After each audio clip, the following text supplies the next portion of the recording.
Let's rock it. And Let's we're rock live, it. ladies and We'll pick it up and gentlemen. drop it. What is happening, everybody? Good to see you. Welcome to Hawk Wins Radio Picture Show, where we're coming to you live every Wednesday from Q4 Radio here in the beautiful Ukrainian village of Chicago, Illinois. Gosh, what a place to be. What a time to be alive. What a time for some love. Today's episode, we're putting a lot of love out into the universe. For those of you just tuning in for the very first time, we want to welcome you to the show. Hawk Wins is a show by Chicagoans, for Chicago art and entertainment, in media, and film, and puppetry, and music, and cabaret, and pro wrestling. Yeah. We do a lot of pro wrestling Holy stuff. shit. So we're having a lot of fun over here in Q4. Again, for those of you who have never been to the show, welcome. If you like the show, hit subscribe, hit like, check out some of our other videos as well, and let us introduce ourselves. Here to my right, your left, is the beautiful Hunky. Uses purple shampoo for those lovely locks up on his head. Everybody, please welcome my friend and co-host, Mr. J Smooth. Yo, what up, everybody? Now you got to introduce me, bro. And on my left over here, I got the fabulous, the wonderful the one and only Mr. Jack Dwyer. Thank you. I'm glad to see you, man. Happy Wednesday, and happy Wednesday to all of you out there as well. Oh, yeah, Jay Smooth, today's episode is about love. I was wondering, what is the very first person or thing that you just genuinely loved? Fuck, man, that's a just put me on the spot here. I know it's a deep question. The first thing I ever loved was probably like the feeling of playing an instrument at some point. That's a good one. Yeah. And how has that love blossomed throughout the years? Very, very good. I've done a lot with it. Sure have. You put those fingers to work. Sometimes love gets sticky and sweaty. Sometimes a little bloody too, right? What was the first time you ever had a heartbreak? Ooh. You know, I think my first heartbreak ever. Gosh, that's really hard to say. I don't know. I've had plenty of them throughout my life. They always happen. I think maybe one of my first ones, I just remember like one of my great aunts dying when I was a kid, and it really fucked me up. And it didn't fuck me up, but like she was old, but it was my first time like ever experiencing death. And I fell into Ozzy Osbourne after that. I was quickly like the Hot Topic Ozzy kid. Like, I feel emotions now. I gain consciousness. That was maybe my first heartbreak. Yeah. Okay. Yeah. Heartbreaks aren't fun. And I tell everybody, as you get older, gravity, heartaches, and hangovers hit a lot harder once you turn 30. So brace yourselves, kids. 93 days to get over a hangover. Fuck. Yeah. Well, wait until you're 30, man. Then, all the check engine lights start coming on. You'll be feeling it. But what do you say, man? We get into the show. Just do it, bro. Today's guest star is one of my very good friends. I met him many, many, many years ago. He used to come in and sing karaoke when I was a KJ, and I'd go out and sing karaoke when he was a KJ. So we just kind of met each other through the KJ movement. For those of you who don't know what KJ is, let me enlighten you cultural swines. Those are uncultured swines, I should say. KJ is a karaoke jockey. So for all of you singers out there, you have a pretty good chance you ran into my buddy here. He is an artist of many different mediums. He is a singer. He is a cabaret artist. He is a very, very good friend, and he's got a new show going on right now that I highly suggest you check out. Everybody, please welcome to Hawk Wins, Khemu Menu Ra. Thank you very much, Jack. That's a hell of an intro. I appreciate it, man. Thanks for having me on Hawk Wins Radio Show. I appreciate you coming out, man. Like I said, it's not bullshit. You and I have been pals for a pretty long time, and Indeed. And I remember the first time I think we met each other. You came up to me at Trader Todd's, and I was kind of having a rough night, and you were like, "Hey, man, I'm Dr. K," and you just had this aura about you, and I was like, "I'm gonna like this guy. I want him to be my friend." It happens that way sometimes, Yeah. Yeah, I try to get along with people, It's just a general vibe I like to have, Yeah. I Yeah, mean, man. you are definitely a master of putting love into the world, man. And we appreciate it. Yeah. The world appreciates it. Well, thank you. It's kind of what my show is all about, It's kind of one of the things I try to be about, even though it ain't easy. It ain't easy to be all about love, you know? I mean, love is a challenging thing. People lean into love as if it's inherently a positive thing. And I mean, you know, for the most part it is, but it don't always feel positive, you know? Yeah. There's toxic love. There's envious love. That's right. There's lots of different kind of love. Possessive love. Possessive love, that's right. There's a lot of love. Sacrificial love. Sacrificial. You know, it's a rabbit hole. Sheesh. Now talk us a little bit about your show, The 3 Stages of Love, currently going on right now. We do have an Eventbrite link down below in the description for folks who want to join the show. Check that link out, folks. Check it out. So tell us a little bit about the 3 Stages of Love. 3 Stages of Love. Well, it's a cabaret series, basically. And for those of you who don't necessarily know what cabaret is, I know a lot of people think about the famous musical or the movie starring Liza Minnelli, you know, Life is a Cabaret, etc. And that's, you know, sort of connected to know because, you know, the characters in that show are cabaret performers. They do work in a club and they are performing cabarets. But cabaret is just an old school form of sort of intimate musical theater. It's a small concert with, you know, songs and stories, conversations, banter in between, built around like a theme or an idea, you know. And I'd say about a decade ago, I moved to Chicago 13 years ago, almost 13 years ago in 2012. And one of the first shows I saw was a show by my friend Kimberly Lawson. She created this cabaret called Waz. It was based on The Wizard of Oz. But she had taken sort of that story and put her own like favorite songs, her own favorite pop hits from like Kelly Clarkson to Queen and all kinds of songs in there and gotten a lot of her friends together and putting her own little like modern spin on the show. And I was like, this is really inspiring, you know? And I had been in cabarets before about like Valentine's Day or just fundraiser sort of cabarets or just, you know, let's get some people together and sing some songs, that kind of a thing.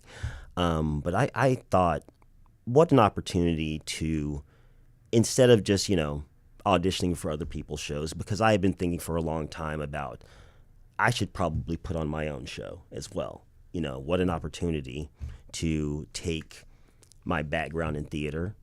I had been doing theater about 10 years ago. I realized I had been doing theater for about 20 years of my life. I'm 44, by the way, just to put that out there on Front Street. Mm-hmm. And I was like, well, you don't look it. Well, thank you. You know, I'll take that. You don't act it either. You know, I never will either. Mm-hmm. But, you know, I took my background in mostly doing musical comedy and doing Shakespeare and kind of put them together in an evening looking back on my life and in theater and expressing it through the prism of love, essentially, you know. I mean, not to say it well, it kind of started with this song too called The Origin of Love from a great musical called Hedwig and the Angry Inch that I knew I wanted to be in that show. And I was like, that's a great title for the show. So I kind of modified it and got a couple of people I knew together to come with me because I didn't really want it to be a solo show. I like the idea of community performances, kind of, which is one of the things I liked about watching Kim's cabaret. She had like 6 people on stage in her show. So I was like, I kind of like want to do something like that.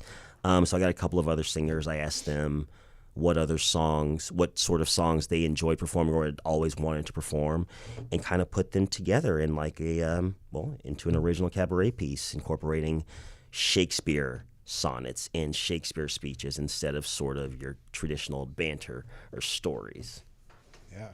Now your shows are so fun, man. I have so many questions about, one, just how you curate it. How do you pick which songs to do? And I'm not gonna lie, all the songs that like you go out and perform, my Spotify is full of them the next day. Sure. You know? Right on. Do you kind of just go by feel? Do you have like a kind of a rough layout of how you want to present the show and go through different stages of love and then pick and choose from there? What's your writing process like to organize all this? Well, it's weird because it's kind of changed every time. Like the show in its current form is kind of the story, like Origins of Love, I would say the first show that we're doing right now is sort of a boy meets girl, meet cute kind of a story about two people who kind of meet each other, and it doesn't necessarily work out. It's the story of a fling, but that's kind of the arc of the show. And it kind of developed into that because originally it was just kind of more song, speech, song, story, introduce song to song. In this process, it goes from, it's a mixture of just songs that I've always wanted to sing. All theater kids have a list of songs that they've wanted to sing or roles that they've wanted to play. And so, I kind of started with that list, but then I sort of think about blending an eclectic list of tastes, because my tastes are pretty broad. I like musical theater, I like hip hop, I like pop music, I like classical music, I like underground stuff. It's just a very broad and eclectic palette of tastes that I have. So I like to surprise people with the kinds of set lists that I present to them. Really, I don't want them to get too settled into the idea that I'm going to see a bunch of show tunes, or I'm going to go listen to an evening of Billy Joel standards or something like that. I want to bring in as broad an audience as I can and to reach as many different kind of ears as I can. So that's kind of my guideline as I go from Stephen Sondheim to Hedwig and the Angry Inch to Lady Gaga, or something like that. Mm. And of course I reach out to my people that I'm working with, and it's like, what do you guys got as well? Mm-hmm. Now tell us about that process. What's it like to organize all those musicians together, and how much of their experience comes into collaborating with you in this? Or are you, leading the charge, or they're putting in some tidbits, or, what's your take on having a band with this whole experience? It's essential, really, because I don't come in with a full set. I don't really. It takes a lot of the pressure off of me, I feel, as well. If I had to do it all myself, I'd be a lot more nervous about that, really having to handle like an hour, 15-minute full set. I admire artists who do that. I've seen shows like that, and they're amazing, and the talent and the focus and the commitment that takes, it's breathtaking. But I like sharing the spotlight a bit. I like doing duets. I like stepping back and watching other people shine, and giving them a platform to do that. So, it's really essential. And I really too want to give a shout out to my accompanist Jill. Jill Wasey is her name. She has worked with me, for about 10 years now. She hasn't done every production of it, but just about every production of it. She's played it more than anyone else has. And she's really been there for me just as I've gone from wanting to do just full songs to building medleys, doing mashups, splitting songs is something I really like to do. I like to take a song and we'll do the first half of the song here and do another halfway at the end, or just do a little snippet here, or there's this song that's not necessarily in this show, but in one of the other shows we've done, it's I'll take this old musical theater song that has a certain rhythm to it, and it's let's do it as a rap song instead, and she's totally down with it, and she's on board for it. So yeah, it's really essential and really helps elevate my ideas, the jumble in my head, Mm-hmm. And you got one of our good friends, Mr. Ellis Douglas, on this production as well. Yes, tell us how it's been working with Mr. Ellis Douglas, the Big legend. Papa. Yes, he's so good. He's so good and so talented, right? And he really brings a nice little flavor to it. He's the fourth, I guess, guitarist I worked with on this material over the years, and this is the first time I have worked with him, like you said. And he really brings.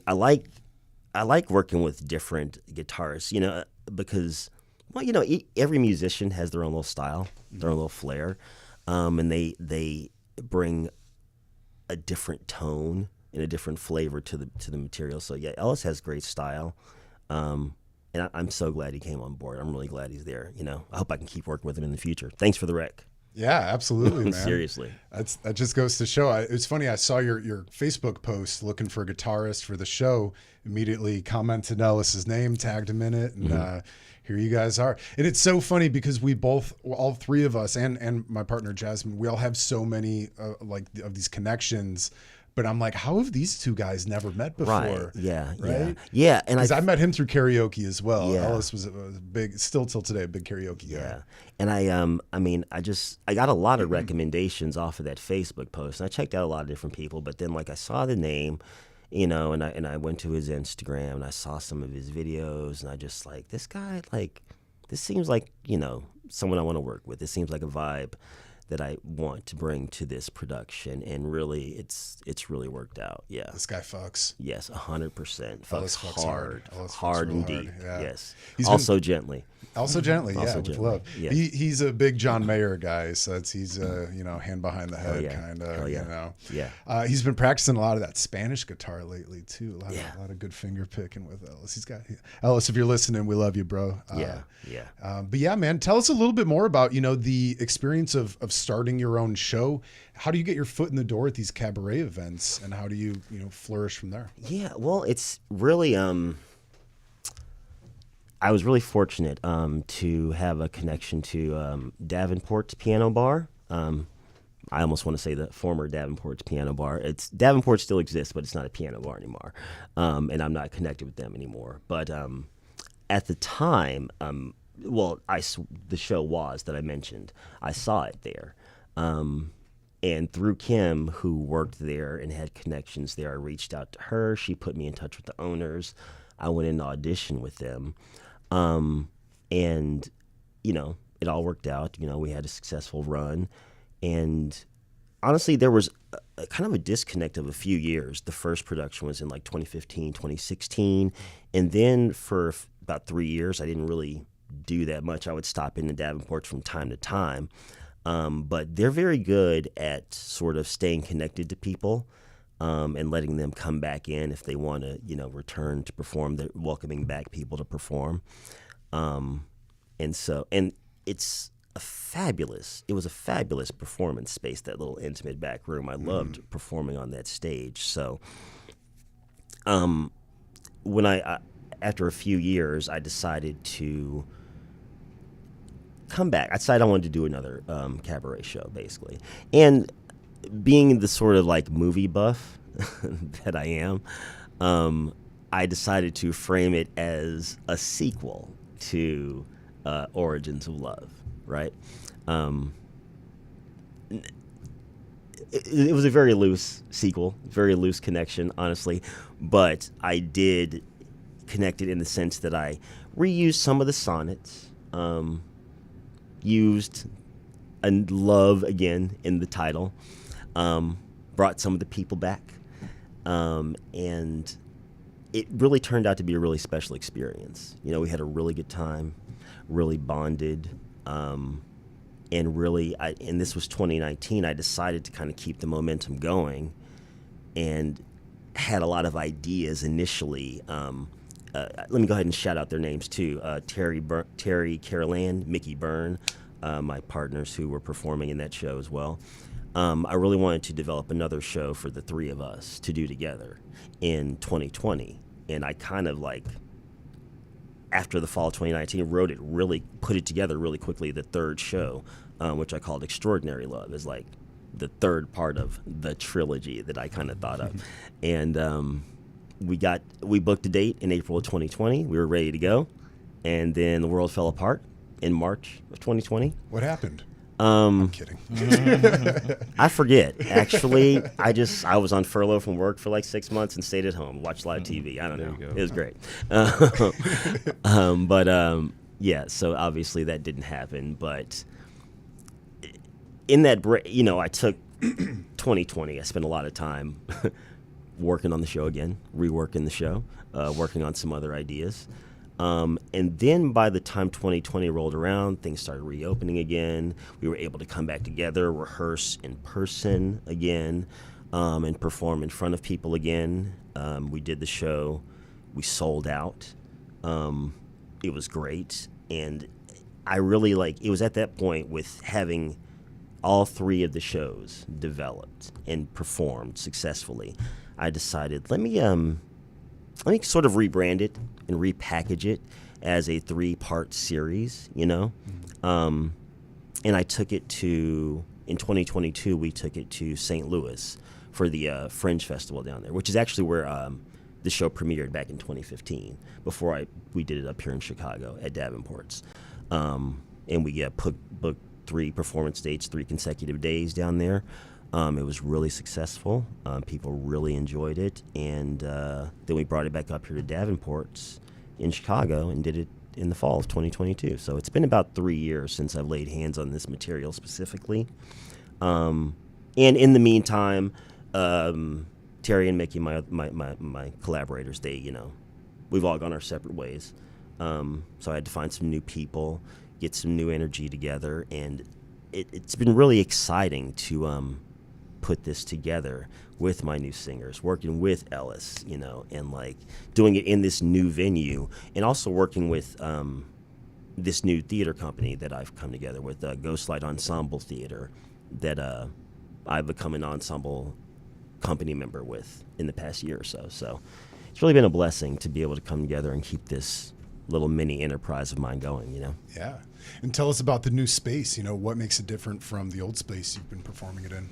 Well, it's not, because Davenport's was a piano bar and cabaret space, so it was built for cabarets in a lot of ways. Mrs. Murphy's and Sons, it's a restaurant. It's an Irish bistro. It's a family business, but they do have spaces upstairs that they rent out for local companies and such.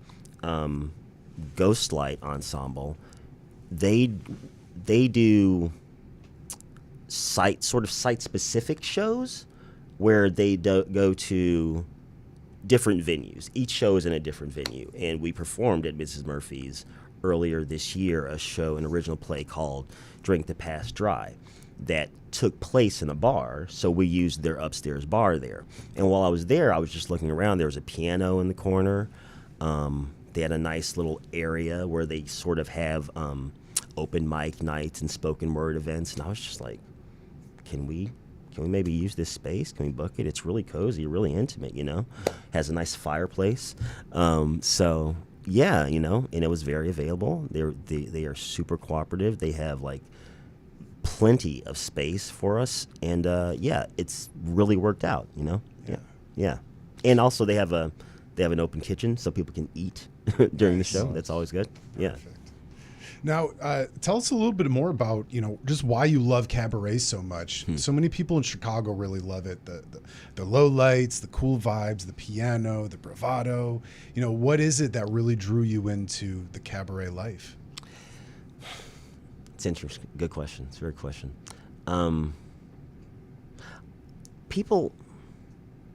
I like the surprising element of it. I like the fact that it's like a little fun box for you to play in and sort of do what you want to and be as musically adventurous as you want to in the span of this little hour. It can be a very potent, very powerful hour.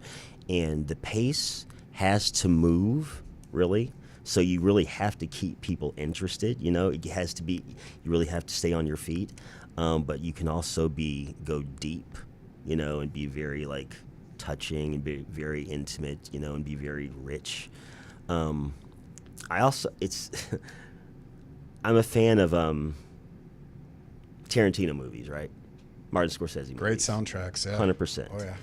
And one of the things I love about their films is the soundtracks, and how like they've introduced me to so many like deep cut old school songs that I never heard before and first came to through their films. And after seeing my shows, like people have come up to me many times and be like, wow, I've never even heard that song before. Who is that? Who is that by? So I like the idea of introducing people to a new artist, and especially in a new context that they never really expected before. I like the idea of being able to do like a Kander and Ebb song as a hip hop song.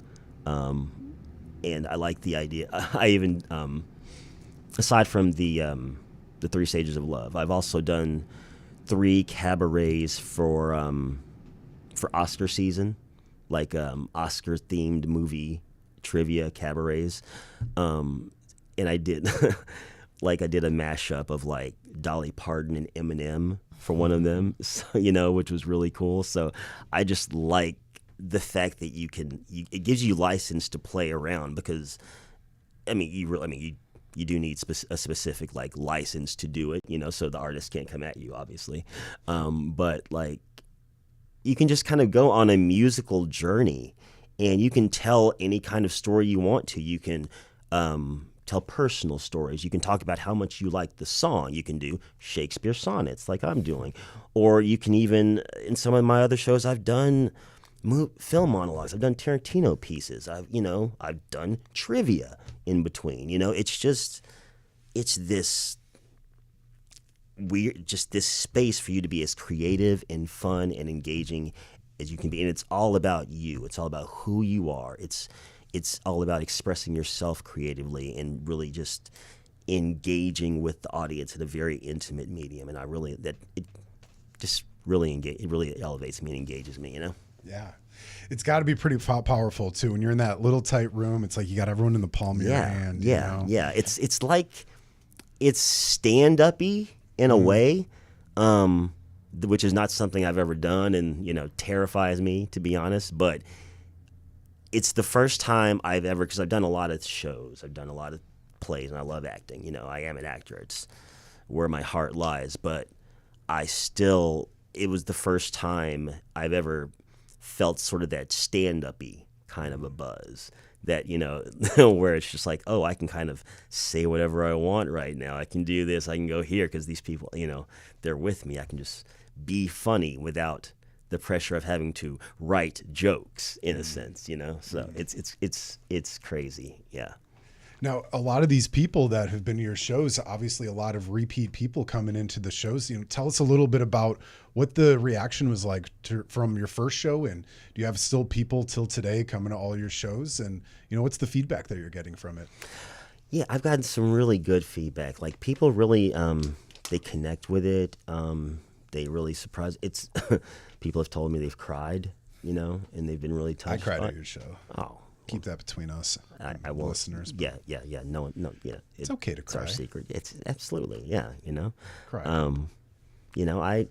When I was told one of the secrets to cabaret performance is that you don't want to cry on stage doing it. You want to maybe come to the point of crying. You want people to think you're going to cry, but you don't actually want to cry, and that's kind of where you want to sit doing a cabaret. And so I won't say that I have cried. I've come very close. Yeah, and it's kind of like what I said before. I love the idea. I love the moments when people say that they've just never heard songs before, which sometimes blows my mind. When you love music and you love songs, the things you love, you assume that everybody else knows about them to a certain extent. So it's like, how can you have never heard that before? What, you never. You don't know? Do you know who Billy Joel is? Have you heard this? Have you heard of Elton John? Have you heard of the Beatles? You live under a rock, right? It's like, what, you don't? Have you heard of Tarantino? What? No, it's like, so. I love just getting a sense of what people's their own personal cultural backstory is, and where they come from, and how it lands on them. Because, like I say, it's a form for me to express myself in a way, but I'm continuously surprised by the differences in how I'm able to generate this in myself and how other people are surprised by it, Yeah. And a lot of the songs, it's fun. I had this conversation with my girlfriend earlier of just hearing a song that you haven't heard in the longest time, and it just hits that chord in you, man. It's just like, ooh. One of the ones that was performed at one of your shows that I saw was Separate Ways by Phil Collins. Mm-hmm. Absolutely love that song. Sure. And it just takes you back to those days where you heard that for the first time. You're dealing with that love and heartache. There's just so many bangers that you have on these shows. I wanted to ask you, what do you think is the happiest love song that you guys perform or have ever performed? And what's the saddest love song? Interesting. We're getting deep here. No, that's fine. Let's go deep, man. Let's go deep. Let's fuck. Hell yeah. Let's fucks. These guys fucks. Yeah. I kind of feel like it might be. Well, I mentioned a song called "The Origin of Love" earlier from Hedwig and the Angry Inch. It's a fabulous musical if you don't know it. And so that's the it's in the first show, the Origins of Love. But there's another song also titled "The Origin of Love" that's in the next show that we're doing, Simple Love, the sequel show. And it's a very happy song, actually. It's by this artist called Mika. He's great. He's not super popular in America. He's very fringe in America, but he's huge in Europe. And yeah, and I actually have one of his songs in all three parts of the Three Stages of Love show. So, yeah, it's very upbeat. It's a completely different song than the other Origin of Love song. Yeah, and I love it's such a bop. I love performing it with my people. So that's the happy one. It's the saddest love song.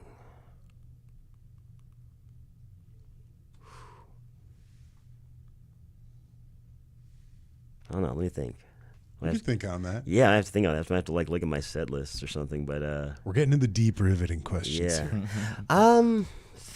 Fake Plastic Trees is pretty sad. Yeah, I don't think I've heard that. It's a Radiohead song. Oh, okay. Yeah. And it's not even a conventional, like a typical love song, but it is about heartache and melancholy. Yeah, it's on their album The Bend. It's a masterpiece. But yeah, that might be the saddest song. Yeah, it's pretty melancholy. It kind of defines melancholy, but it also rocks too. Yeah. I'll have to give it a listen. Yeah. Same. How about you, Jay Smooth? What do you think is the happiest love song and the saddest love song in your opinion? Oh man. Damn, dude, you put me on the spot. We're getting into deep questions here today, folks. We're here to learn about love, damn it. I'll have to get back on you. All right, you can think about it. I got the happiest one. Sunshine, Lollipops, and Rainbows by Leslie Gore. Just love it. You know, it's just such a good, feel-good, lovey song. Saddest one? I'll have to think about that one too. There's a lot of sad ones. Yeah, right. Yeah. You don't really think about the sad love songs that much. Yeah. You know, I got it though. It's maybe not considered a love song, if you will. Christmas Shoes. You know that song Christmas Shoes where the kid's like buying shoes for his mom that's dying around Christmas. Anytime I need to cry on camera for an audition, I play that fucking song and it just makes me weep. It is the saddest song in the entire world. Oh my wow. For you guys listening, comment down below. Let us know what your happiest and saddest love songs can be. Can I tell you my favorite love song? Please. Okay, because I would not call it specifically happy or sad, but it is. It's sung by Danny Brady. Her name is Danny Brady. She's a lovely singer. She's come see her this weekend in the show. It's a song called Bill. It's a song that's almost like 100 years old from a musical called Showboat. And it's a lady singing about her guy. His name's Bill. He's just a regular guy. He's not that special. He's not that smart. He doesn't do that much cool stuff. But she just loves the dude. Why? Because he's just her Bill. You know, and it's kind of my favorite love song ever because it's not about, oh, you lift me up. Oh, you ruined my life. Oh, it's not about drama. It's about just love is kind of simple and clear and undeniable. When you feel it, you feel it, you know, which is how it gets problematic sometimes, but you know, yeah. If there's a Bill, there's a Bay. Heard that. And sometimes Bill is Bay. Sometimes Bill is Bay, yeah. And that's okay. Guys need love too. Hell yeah. Stand by your man. Oh man. Now you are also a karaoke king. You are a KJ at a lot of different karaoke bars around Chicago. Tell us about your karaoke experience. What's your favorite part about karaoke? It's kind of similar to my cabaret experience. I really just like seeing people have a good time. Because, you know, it's something to, as a performer, as an actor, you know, I've been acting since I was in high school, since I was a teenager, you know. I got over like nerves of being in front of people and performing. You know, I can just kind of do it and like even like, you know, blank out the people a lot of the time and just get it over with. So I've had to like learn to respect how with a lot of people, getting up to even speak, let alone sing in front of other people, is a hard no. Like, that's a hard line to cross. And so I've had to really learn to respect and have like a lot of patience and like admiration for like people who like who do it for the first time, or who like, you know, how it really takes people a lot of work sometimes to like, you know, get up the nerve to do it, you know. But I also just enjoy seeing the different sides of people's personality that can emerge through the songs that they choose, you know. Some of my regulars, this guy, you know, comes in and like, this is a guy I'm thinking of particularly. He loves to sing Red Hot Chili Peppers, but he also loves to sing Madonna and Cyndi Lauper, you know. And it's Life's all about balance. Right, you know. Yeah. It's just, yeah, so I love the different choices that come out of people's mouths, and when it doesn't match, you know, and it's just like, people love all kinds of things, and it's like, I like people to be themselves, you know. I like people at their most authentic selves. It's when I connect the easiest with people. And for the most part, when you see people doing karaoke, you're seeing their authentic self.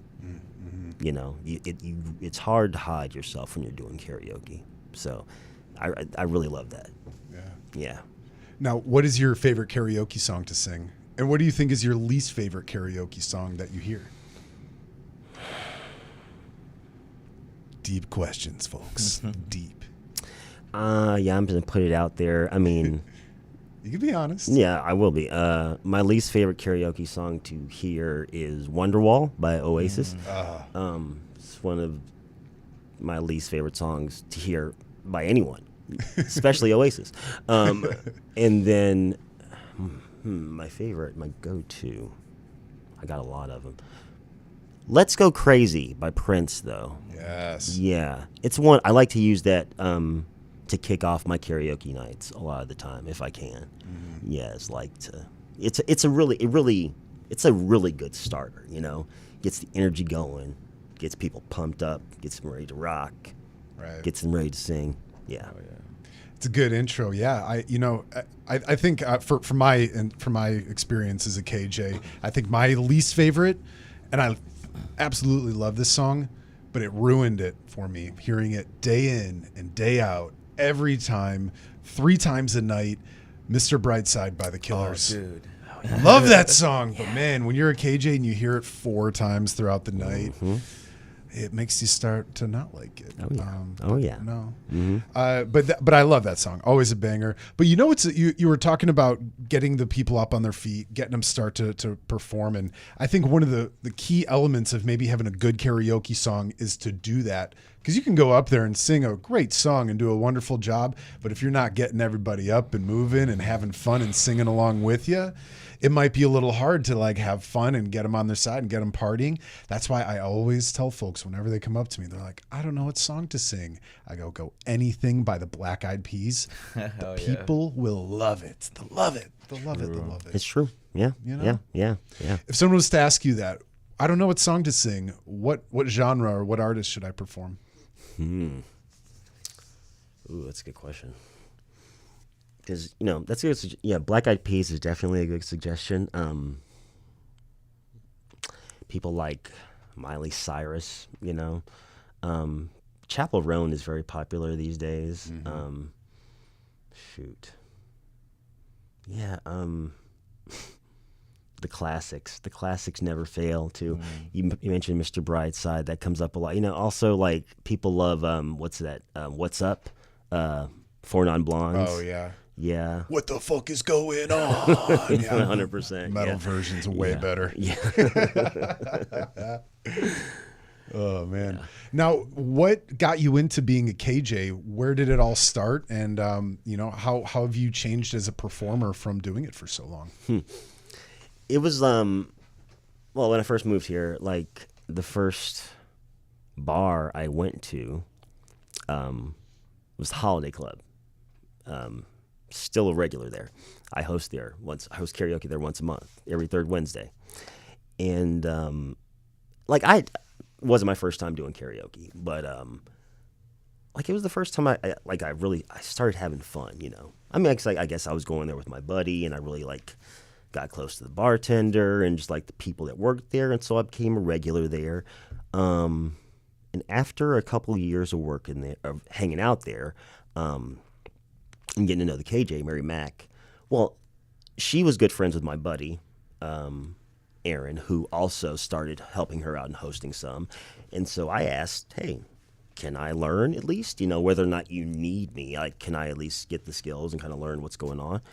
And eventually she kind of needed some help. So I started picking up a few nights at the old Blue Frog, or Local 22 Blue Frog, which no longer exists, downtown on Hubbard.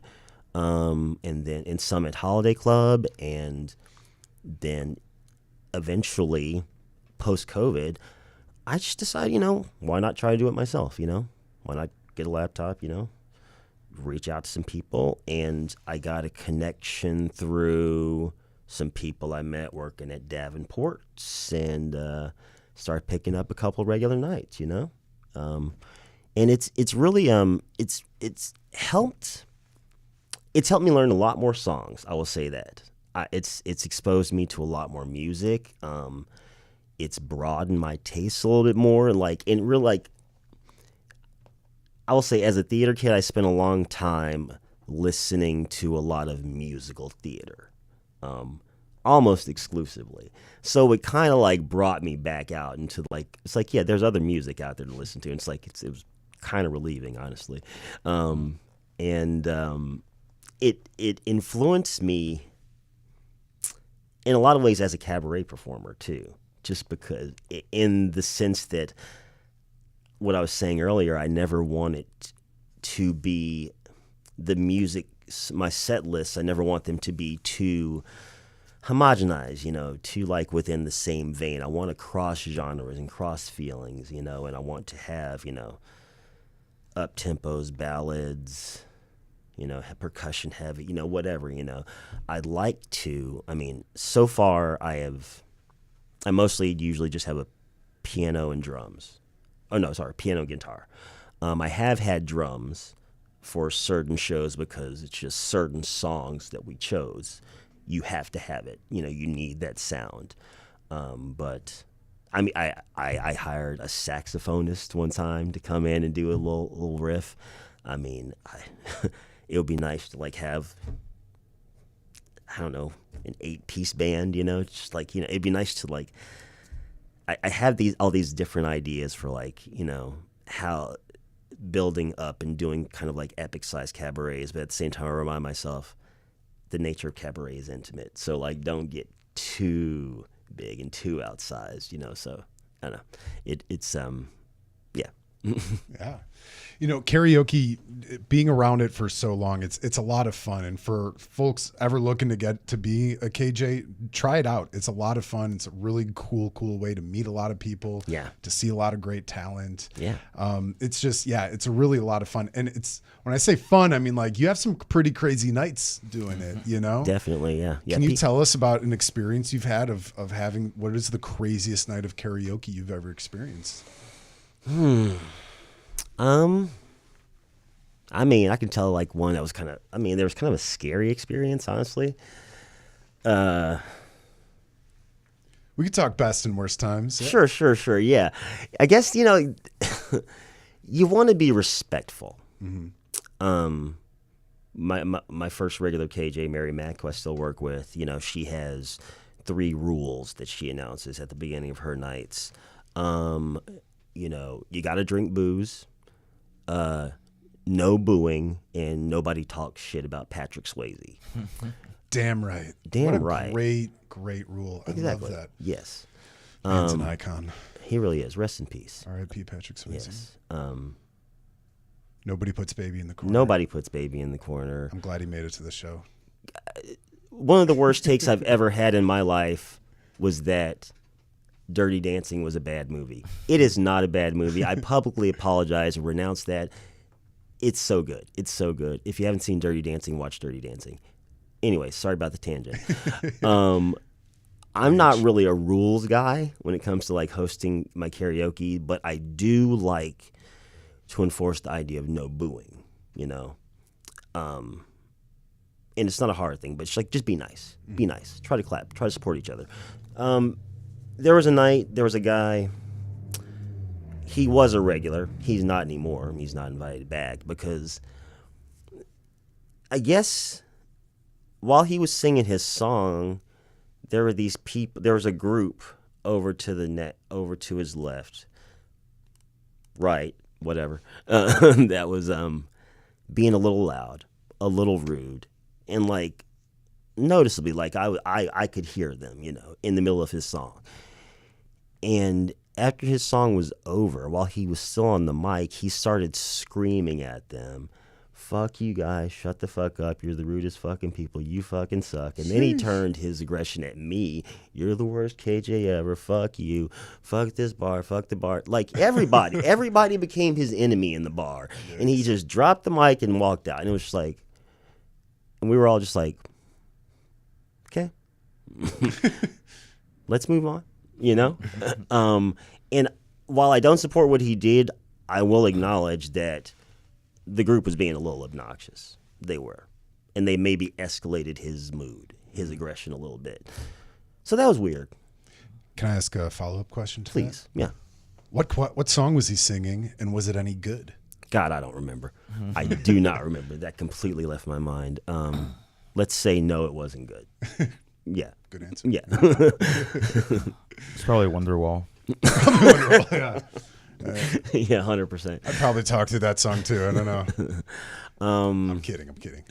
Or support your singers. For your singers. I mean, hey, you want to sing Wonderwall? I support that too. I'm not saying I'll enjoy it, but I support it. Good karaoke experiences. I remember, well, you know, just what's coming into my head right now. You know, the song Jump in the Line, Harry Belafonte. Someone was singing it one night when I was hosting at Holiday Club, and a bunch of my friends were there having a good time. My friend Terry, who was doing the shows with me, she was there. She tends to be the life of the party at times. And I recall her jumping up and just getting a bunch of people in essentially like a conga line, and they like, you know, during the whole song while that person was up there singing, they made a line and they just walked around the bar dancing the whole time, you know, and it's the kind of thing that you want to happen at karaoke. You like the idea that the entire room will join together and be a party and be a family. And a lot of the time that doesn't happen, you know. Most of the time it's these people having fun over here, these people having fun over here. Half the people back at the bar not even paying attention, really wishing there wasn't karaoke at all, or, you know, whatever. But yeah, it was really a beautiful, like, community experience, you know? Mm-hmm. Yeah, it's fun getting everyone involved, and it's, you know, I think that's what we need more now these days, spreading out that love, getting that community in, you know. Yeah. That's why I think it's fun to go with the right group of people. You know, when you go with a lot of theater geeks, it's the best. You know, you're going to hear some Disney tunes, you're going to hear a little bit of everything. Yeah, 100%, yeah. Yeah, having a good crew is always important. Now, to avoid these bad nights with karaoke, what do you think are some etiquette things that you would like to see people do and perform in a way to respect the karaoke night and the KJ especially? Well, I mean, I mentioned the booing thing, and I know, like, you know, people like to do it as like a joke sometimes, you know, to be funny, and I like that too. I guess I just don't generally like booing very much, and I think it's rude and gross, and I'm like, don't do that. It's just like a gross noise. Don't like, grow up. Yeah, what are you, 10? Like, don't do that.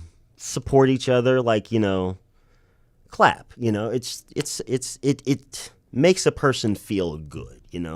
They did a song. Clap your hands. Clap 5 times. Make a noise. Let them hear that.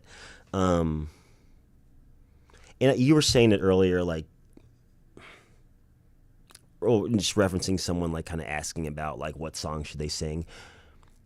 I like to let people, like, I'm not going to tell you can't sing a certain song. I mean, maybe, depending on the song, depending on who you are, what song you want to sing. But I like to support whatever song choice you have. But do consider the room. Do, think about the vibes, and think about maybe not doing a song with a 7-minute guitar solo in the middle of it, if there, or if there is, do something with that time. Don't just stand there, don't show your butt to the audience unless it's like, I know there's a big screen a lot of the time, especially like behind my head a lot of the time, but turn around, face the audience, because usually there's a screen out there too. People like to look at the big screen. I'm like, just, unless it's a defense thing, I know people get nervous, but so yeah, stuff like that. Can I add on to that too? Please. Good tip to have a very safe and fun karaoke night. One, tip your KJ. 100%. Tipping's important. That does get you boosted up in the list. If you didn't know, that's just kind of the unwritten rule of it. Yeah, I mean, can I address that? Absolutely. And then I got another one for you after. Okay, 100%. Yes. Yes. You know what? I won't lie. Tipping does get you boosted. Don't abuse that rule though. Sure. Because other people need to sing too. Really, and it will. There have been after a while. There have been times. There was one time specifically when a guy was giving me a lot of money. He got boosted a lot, but it's just like, well, frankly, he was drinking too much, so he needed to get cut off anyway. And like he started wanting to sing the same songs again, and it was just like, no, you're done, man. Stop. Like I have a full bar of people. I have like a 2-hour wait list. You can't keep going. So, yes. Tipping is good. It helps. But, be respectful. Yeah, don't abuse it. You can buy your KJ a drink, too. They can accept drinks as tips. Yes. The other big rule I would say is you see a lot of people, like someone will go up and sing fucking REO Speedwagon, and then at the end of it, drop the mic. And that, I'll tell you now, you hear that pant over there? Do not drop the microphone. It is expensive. If you break the microphone, nobody else can sing throughout the night. You have to be aware of this. And jumping on that, if you want to test the mic sound, speak into it. Don't tap. Don't tap the microphone. Don't do that because that's not good for the microphone either, and it's unnecessary, really. Yeah. If you want to test the sound on the microphone, make a sound, right? Just makes sense. So. And don't get too drunk. I think that's one thing I see a lot at karaoke where, like you said, somebody just like their nerves get to them a little bit and they're just like, oh my God, I got to get some liquid courage in me to go up and sing Miley Cyrus. And sometimes it doesn't work out well. I've picked up microphones in the past that have smelled like vomit, and I'm like, you don't need that much liquid courage. Yeah. Have fun with it. And that's that one of Mary's rules was you gotta drink booze. I'm like, you don't gotta. I mean, I'm not saying you don't, but lots of places have infused beverages now. Lots of people are sober. More people are sober now. That's totally fine. But Support the bar, though. Support the bar. Yes. Tip well. 100%. Yes.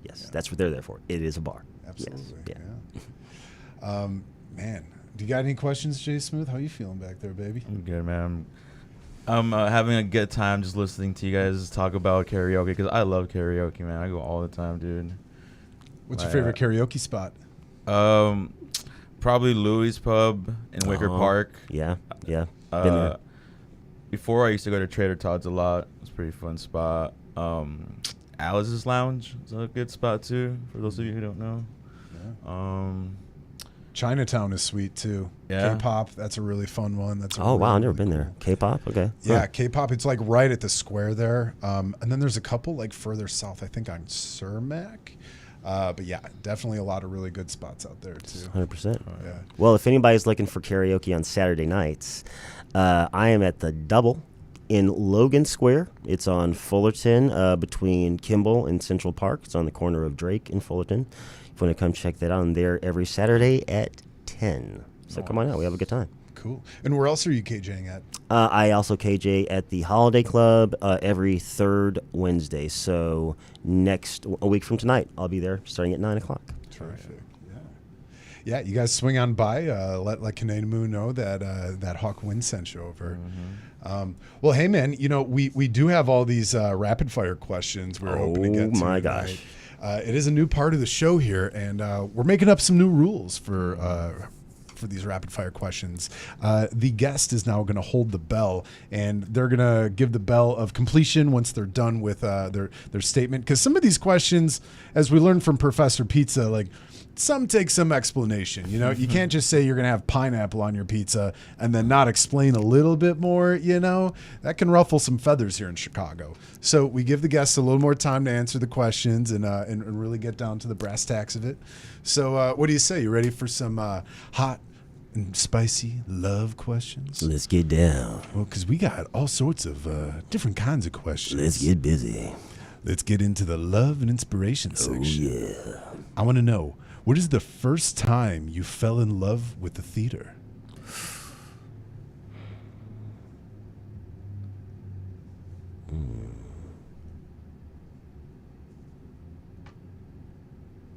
Searching for an honest answer.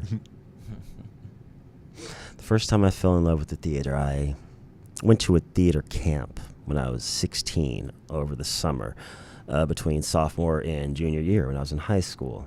We had to audition. It was like a summer arts camp for all kinds of disciplines: theater, music, orchestra, photography, yada yada. Young people between the ages of 13, 18.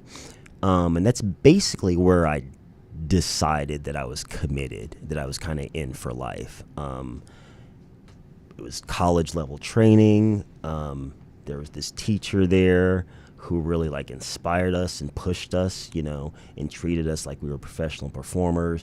We put on this really intense sort of performance art piece that was just great, and it blew my mind. And also I met this really cute girl that I liked there over the summer. So yeah, I'd say when I was 16 years old at the Oklahoma Summer Arts Institute in Tahlequah, Oklahoma. That's when I fell in love with the theater. Ding, ding, yeah. Ding, ding, ding goes a Charlie. I want to know, are you a morning person or a night owl? To be honest, I have to say, somewhere in between, but probably more of a night owl these days. Yeah, it takes me a while to get up in the morning, and it takes me a while to go to bed at night. So yeah, I have to say I'm a night owl. What is your pre-show ritual?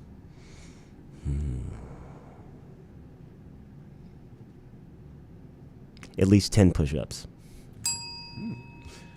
What is the biggest superstition you have before a show? I'm not super superstitious.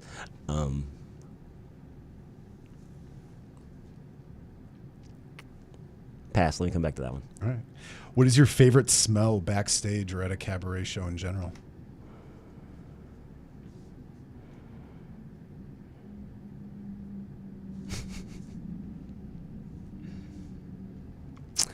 Hairspray.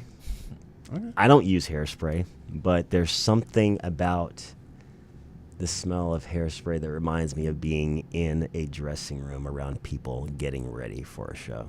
So, yeah. What song is always stuck in your head? Can I tell you what song is stuck in my head right now? Lay it on us. What is it? I think it's called Take It on the Run by REO Speedwagon. Ooh. You know what I'm talking about? Oh, yeah. Yeah. Take it on the run, Yeah. baby. Take it on the run, baby. Yeah, that one. Yeah, for some reason that's just in my head right now. But you're right, there is always a song in my head at some point. Yeah. Banger. So, yeah. What is one album that changed your life?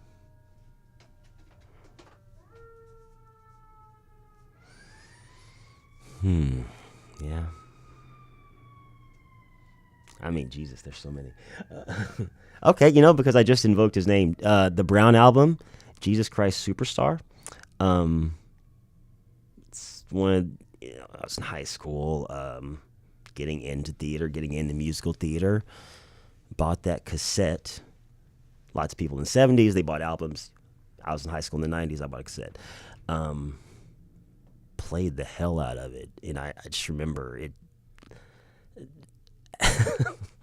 Very distinct memories of being high in my room alone listening to that and just headbanging to like the overture.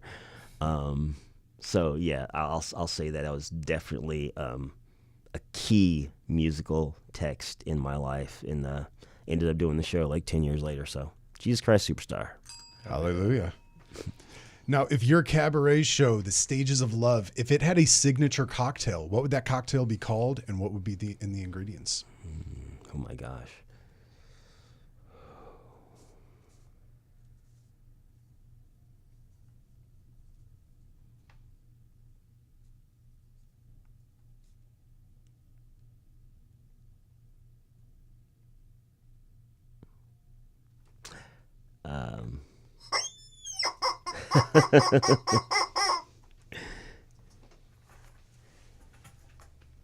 It'd be called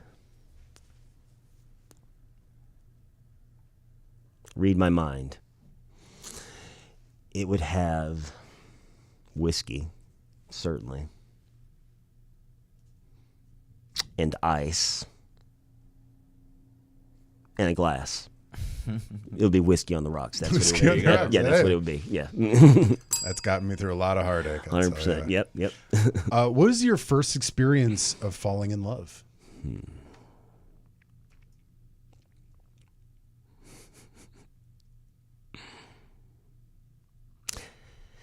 He was in high school. There was a girl. We won't say her name. It did unfortunately end in heartbreak. I mean, what high school romance doesn't, right? But I had this very distinct memory of the first time I ever felt like I lost my appetite because I was so heartbroken. Like, I was in the cafeteria. It was lunchtime. Had my slice of pepperoni pizza on my white paper plate. I was about to dig in. She walks into the room, and I was just like, I just dropped it, pushed it away. My stomach dropped. Cause we had a falling out, I guess, and I had to leave. I couldn't even be around her. I couldn't be there. And yeah, it really, like how like when you're 15, 16 years old and you get that heartbreak, it just, yeah, I didn't know it could feel like that. And man, I didn't know it could feel worse than that, but it can. Sure can. Yeah. Tell us about your very first kiss. Okay.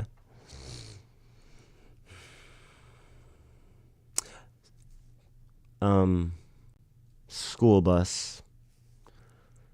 Well, oh God. No. Okay. Well, why not? Yeah, let's be honest.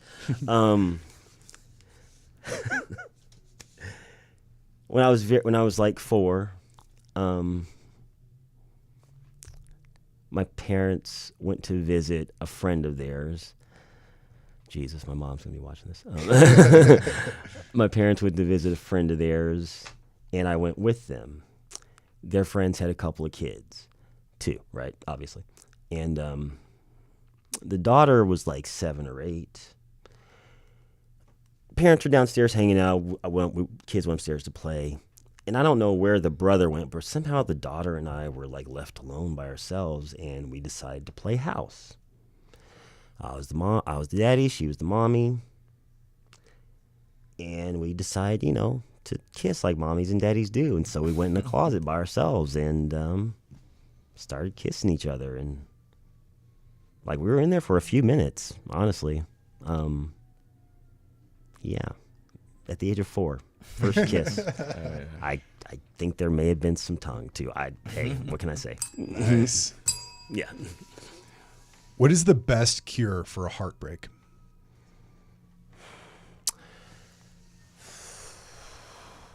I think it involves whiskey, ice, and a glass. Yeah. Good one. I want to know, coffee, tea, or something stronger before your show? Something stronger. What is something stronger? I mean, well, lots of water, first of all. Sure. Like constant water. I'll usually have a little whiskey. You know, I'm not getting drunk, but like something to, just relax the nerves a bit, take the edge off. And no, not coffee or tea. That's caffeinated, so no. Dehydrating. Not that whiskey isn't, but yeah. So. They can choose their vices, right? 100%. Yeah. Maybe a little hot tea as well. Actually, a hot toddy sometimes. Yeah. That's the cure for so many performers that I know of. Yeah. Love a good hot toddy. Let me ask you this. What is your dream collaborator, living or dead? In any discipline, right? I guess. Oh, Lord.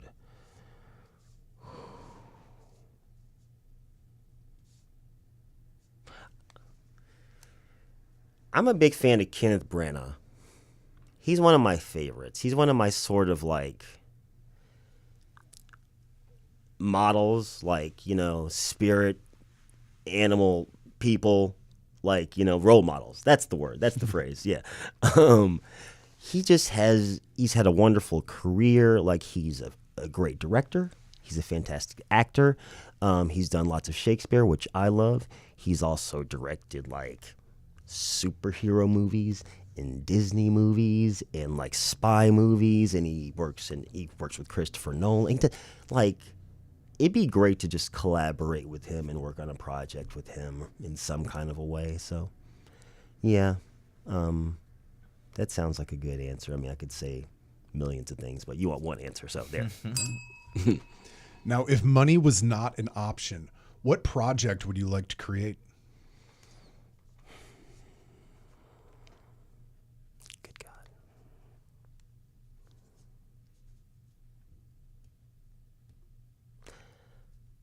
I would honestly like, I loved the Davenports. I loved that place.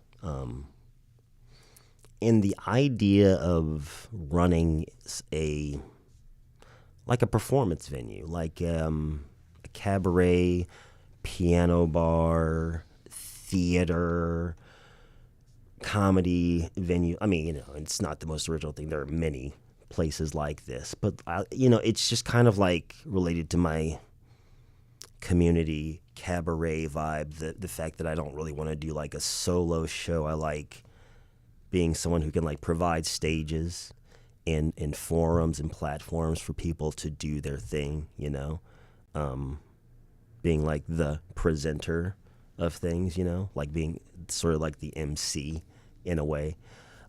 So like to be like the proprietor, like the artistic director of a venue like that, you know. Mm-hmm. Yeah. That'd be a cool one, yeah. Yeah, right. Get your own Dangerfields. Yeah. Fun. Yeah. Now, what would you like to see differently in the entertainment scene in Chicago right now?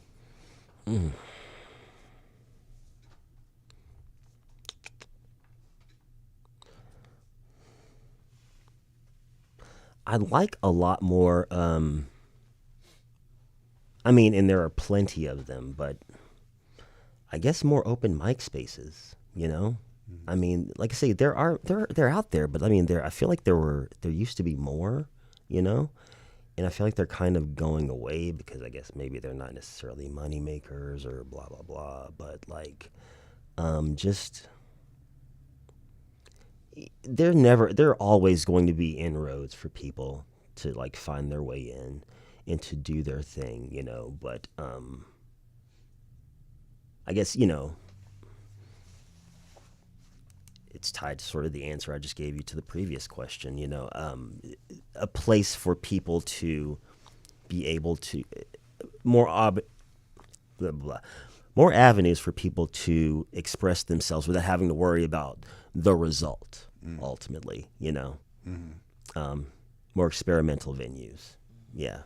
Because one of the things I like about this company that I work with, Ghostlight Ensemble, are sort of, we don't charge standard admission in any way. There's always a suggested donation for all our shows, usually $20 or $25, But if you don't have that, we'll take what you can, because, it's about people being able to see the shows. And I wish, that was more of the standard, about people being able to just sort of present their material without so much the bottom line being the issue. But I mean, Sure. that's the way of the world, I guess. Yeah. Right? Yeah. Yeah, but yeah, that'd be great. Good answer. Good answer. Now, next question. Okay. You're about to Netflix and chill. You want to put on a good movie to set the mood. What movie are you choosing and why? I'm going to ask the same for you for this later. It's a good question. I like this question. I mean, am I by myself or no? You got a partner coming Okay. over. Okay. All And right. you're trying to Netflix and chill. You might actually watch the movie, but maybe you're just like, this movie I want you to watch. This is how I feel. This is my love language, if you will. Man.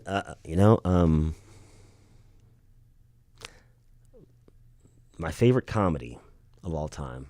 It's a romantic comedy. It's a hilarious movie. Great love story. I'd probably put on, if they hadn't seen it before, Coming to America. Yeah, that's a great movie. Yeah. I mean, it's funny. It's kind of touching, It's like, it's my favorite Eddie Murphy movie, too. A lot of people go to Beverly Hills Cop, which is classic, perfect. But Coming to America, he's actually acting. He's actually giving a performance. He's not just, being Eddie Murphy, and which I love him. I love him being Eddie Murphy, but he's so different. And it's also like the first movie where he plays a bunch of different characters and stuff, like he does in Nutty Professor and stuff. So yeah, that's I mean, you just can't go wrong with Coming to America. So yeah. Great flick. Great flick. Hell yeah. How about you, J Smooth? You're Netflix and chilling. What movie are you putting on and why?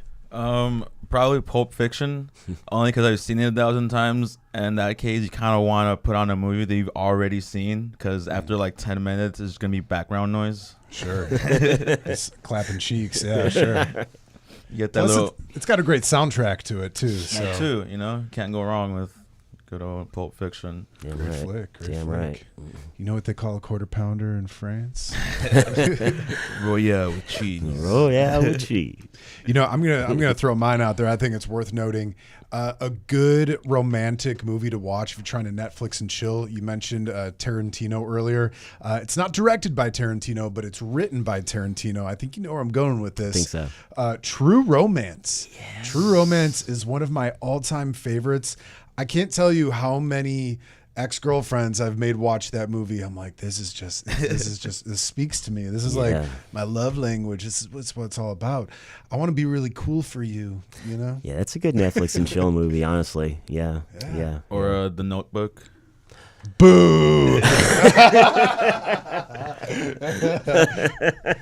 Someone got a gun under your pointing at you, Jay? What's No, that is a very nice movie.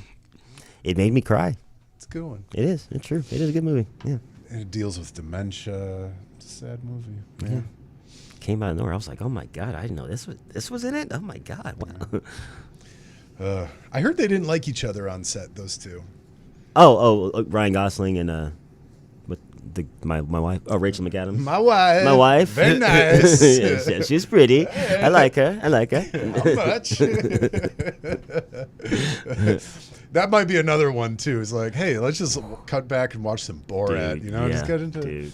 That's Or Bruno. Of course, Bruno's. Bruno. I mean, it's funny. It's rough though, man. Jeez. Oh man. I think that's maybe going to be my question for everybody out there too. Leave a comment down below. What's a good romantic movie if you're trying to clap some cheeks, doing some Netflix and chill, or Amazon Prime and chill, or whatever service you have. HBO Max and chill. What's your deal? Disney Plus and chill. Yeah. Right, yeah. If you're trying to rub that genie lamp, what movie do you guys watch? Let us know down below. Hell yeah. No, man, there's some good ones out there. Well, let me get back to these binge Sure. these rapid fire if you're ready for them. Let's see. Now, if your life was a cabaret title, what would it be?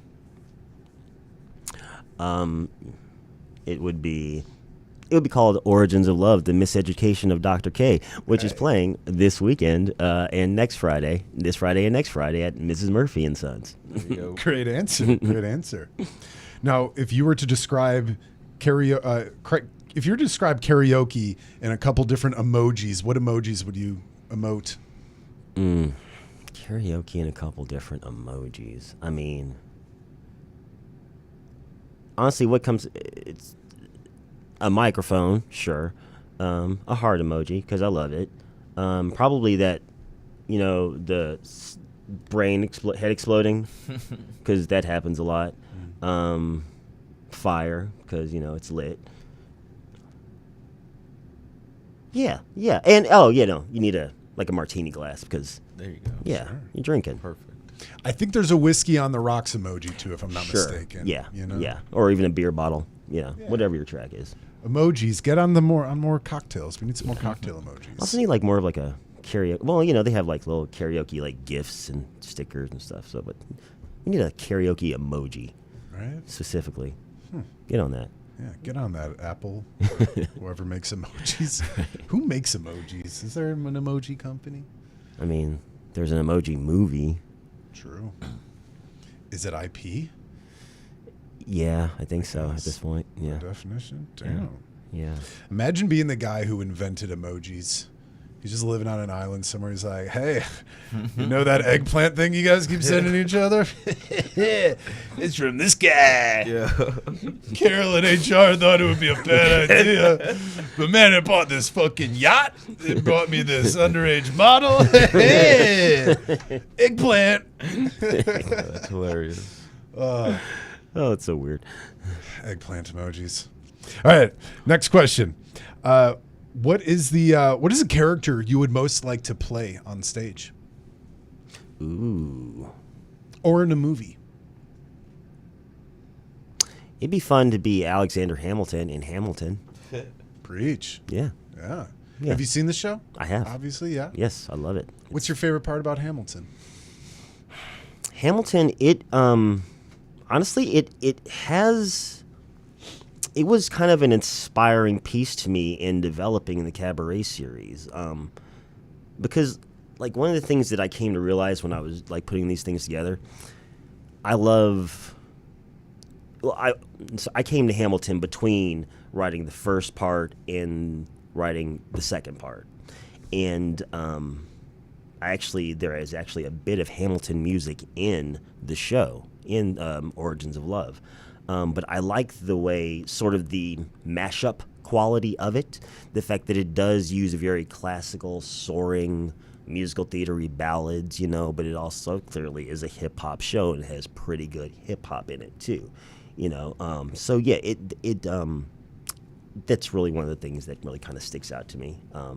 Also, another thing that it reminds me of Moulin Rouge in a way. That movie? I love that movie.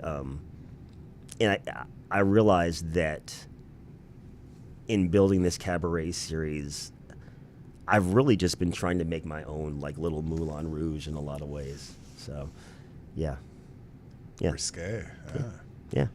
Now, Saucy. saucy. Saucy. Now, you are a very big Shakespeare fan. Sure. I want to know, what character in Shakespeare's universe do you most identify with? The Shakespeare verse, if you will. I hate to be cliched, but I mean, I love Hamlet. I have always really been really drawn to Hamlet. Not necessarily his melancholy, because he's a very people focus on the fact that he's a sad guy and that he doesn't take action, but I like the fact that Hamlet is very just stuck on the fact that something is wrong. One of the most famous lines from the show is, "Something is rotten in the state of Denmark," and that's the heart of a lot of his conflict. Is that he comes home to a dead father and a mother who has remarried his uncle. And everyone is acting like that's perfectly fine. And It sounds like the plot to The Lion King. It's crazy. It's crazy. I mean, I relate to Simba too. Won't deny. Who doesn't, right? Sure.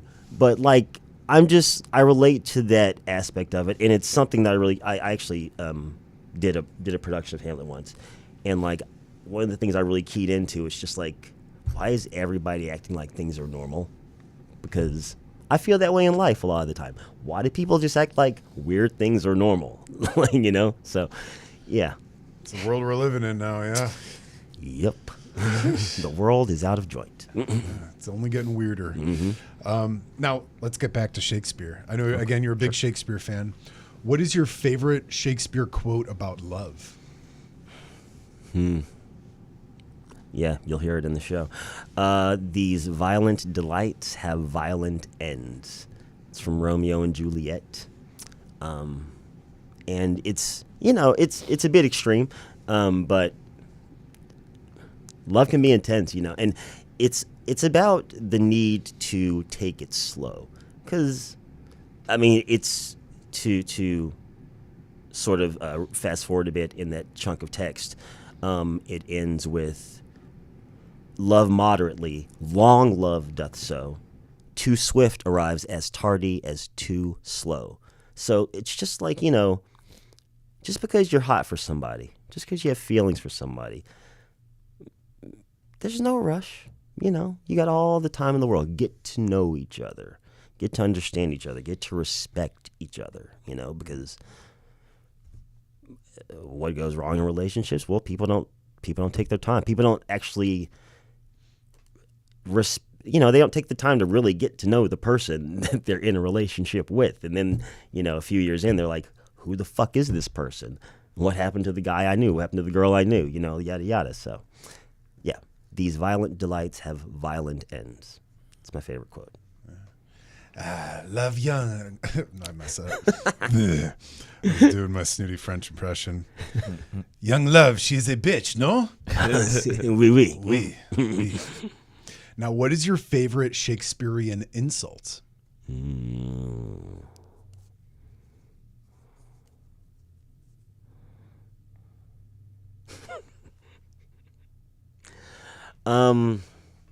Fishmonger.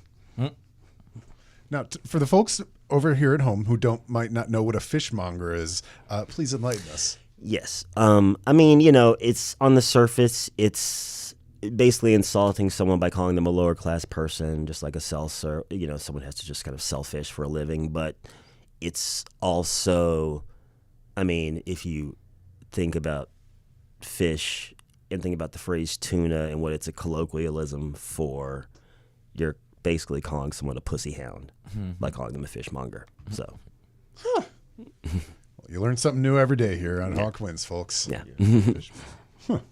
I'm going to have to start using that. You fishmonger. Now, what is the biggest risk that you've ever taken on stage? And how did it pan out?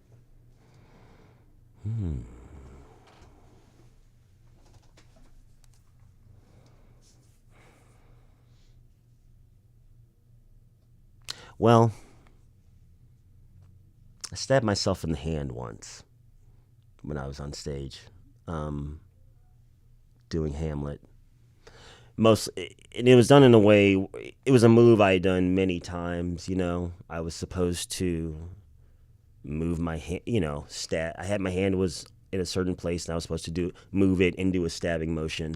I just didn't move my hand first, and the knife itself wasn't that sharp except for the point, which was, so went right into my hand. And I started bleeding, and I mean, I don't know if, you know, I had to clench my hand for the rest of that scene until I got off stage, you know, and blood started running down my hand, and then I just kind of wrapped a towel around it and did the rest of the scene, the rest of the play, in fact, with a bloody rag wrapped around my hand. So I don't know how risky that was necessarily, but it wasn't comfortable. I'll put it that way. Yeah. Good answer. Ring that bell. Ding, ding. Next question. I lost my train of thought. Happens. Next Next question. Next question. What is your proudest moment on stage?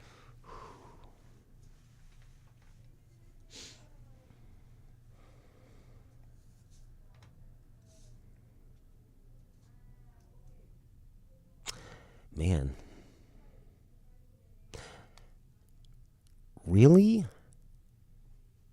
It was, I mean, doing these cabarets, I've really, really enjoyed doing them, bringing them to life, doing them, collaborating with my friends, and specifically in November 2021. Because I've had a lot of great, like, memorable moments on stage I could think of, but they were just kind of in other people's productions, you know. But in terms of a show that I myself conceived and cast and produced and set up and being able to do it in front of a sold out crowd in fall of 2021 when the world was opening back up again, it was amazing. It was really amazing. It was a great experience. So I would say, yeah. And that was specifically doing the third part, Extraordinary Love was the name of that show. So Extraordinary. Yes, thank you. Now, if you were to give advice for folks out there who are in love, who are looking for love, what piece of advice would you give them? Stay off the apps. Yeah. I mean, I don't want to knock apps because, you know, I know lots of people that have actually found spouses and happiness through the apps. My very good friends who just had a baby, a child yesterday. Shout out to Sam and Annalise. Congratulations on your baby. Yeah, they met over the apps, you know, so I don't want to, you know, knock them. But like a lot of the internet, it's not as cool as it used to be. So, but hey, you know, I mean, I'm a single guy, so I don't know if I'm the best person to be giving anyone any kind of love advice. I'm something of a perennial bachelor myself. But you stay off the apps and, you know, just stay open, you know, really like, and be patient with people, I guess. But don't take any shit. Yeah. Where's maybe the best place to find love if you are looking for it? Karaoke. There you go. Follow DJ Dr. K here. That's right. Come out and make a love connection at the Double. Karaoke Love Connection with Dr. K. There you go. Does K stand for Cupid? Stands for karaoke. Oh. And Khemu. Oh. Right. God, I didn't do my homework. Yes. Man. How did the name Dr. K come about? Because I'm so imaginative. No, like really, because I wanted it like a name, you know, for when you do karaoke, you give them your name, right? And my friend Aaron, he went by Aaron at the time, you know, based on the Key and Peele sketch, the famous Key and Peele sketch. And I was just like, well, I need a nickname, and it's easier. I have learned to, over the years with my name, to sort of like give people a nickname in a way. I mean, not all the time, you know. I mean, you know, say Khemu, you know, say my name, but like after a while, I started going by K, and I just thought Dr. K sounded cool or cute or something, I guess. I mean, I tried Special K, but that sounds like a drug. I'm not fucking ketamine. So, yeah, you know, just a nickname, and it stuck. You know, people go by it. People refer to me by that. And I'm not a real doctor. I don't want to give people that impression. But, you know, it plays. Dr. Love. Yeah, that's right. Now, you do have such an interesting name, Khemu Menu Ra. Can you tell us a little bit about, you know, the origins of your name? How'd you get your name? Well, you know, my parents, like most people. But yeah, no, my dad, back in the 70s, he actually changed his name. may he rest in peace. I mean, to be honest, his birth name was Torin Birdsong, which is not, an average name to begin with. But when he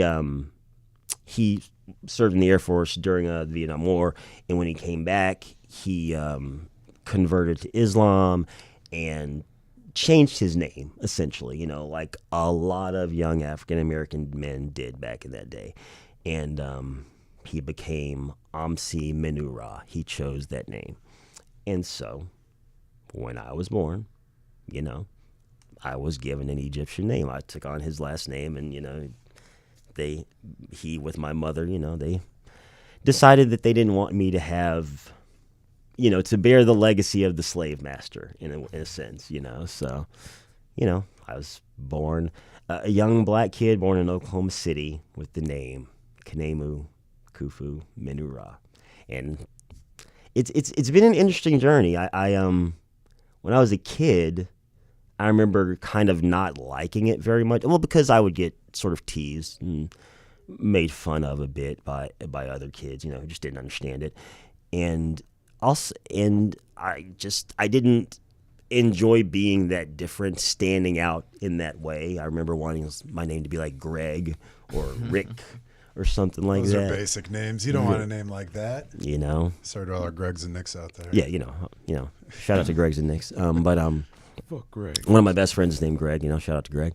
But honestly, as I got older, I learned to appreciate how unique it was, and really love my name and the fact that like you say, like there are many Gregs and Ricks and, no offense, Jacks in the world, but it's like there are plenty of people with all those names. I'm the only Khemu that I've ever met. I've never met anyone else that has met a Khemu. I've Googled Khemu, and I know that they're out there in the world, but I've never encountered one. I'm sure there are some in Africa, maybe in Egypt, but even then, I don't think it's like a name that's still in circulation. I mean, it's a very old, ancient name. So, I'm down with it now, even though I won't deny that I do it's been 40 plus years of me having to like spell it and repeat it and things like that. But, it's okay. You could be like a one-name man, like, Prince or Madonna. Right, right, yeah. Khemu, yeah. A lot of people like call me or confuse me with like Keanu, or I was serving one time, and like, that guy, I guess he has a show, Karamo, that local guy, his pictures on buses and stuff. He's a black guy. Yeah, like people have like, they're like, I introduced myself as Khemu, and they were like, "You look like Karamo, that guy." I'm like, "Who? Oh, right, that guy, the bus guy. Sure, yeah, okay." And I guess there's a passing resemblance. There's some odd advertisements on bus. I keep seeing the buses roll around with Channel 26, the U, with Jerry Seinfeld. I'm like, how do you have a show about nothing made 30 years ago, still on a bus? And imagine being a guy getting hit by a bus, and the last thing you see is Jerry Seinfeld. Oh, God. Weeknights at 6. I don't know. These are the That's thoughts that wild. roll through my head. No, I know what you mean. Now, do you stay in touch with your Egyptian roots? And we mentioned earlier that you've never been to Egypt. Is that a trip you would like to plan sometime? Hey, possibly, yeah. I mean, that's the thing. Like, I don't even think of myself as having like Egyptian roots. It's just, this is the name I was given, and I don't. People have always asked me, "Where are you from?" It's like, no, I'm from America. I grew up in Oklahoma. And I've never been to Africa. I've never been to Egypt. In terms of like the name, like that was my dad and me. And like I have a younger brother who also has an Egyptian name because he was also my dad's son. But like I have another brother who is my mom's son, and his name's Jared. And like my extended family, like they have average American names too. So it's not a thing that's like, it's not an extended family name either. It's a very sort of niche thing that I bear, you know. Yeah. It's a beautiful name. It really is. Khemu. It's a really nice name. Thanks. Now, if you were to go visit Egypt, what spots would you like to go see? Man, I mean, it's crazy because, like, I mean, again, I wish I could have gone with my dad before he left us, but like, I would see the pyramids. I mean, Jesus, like,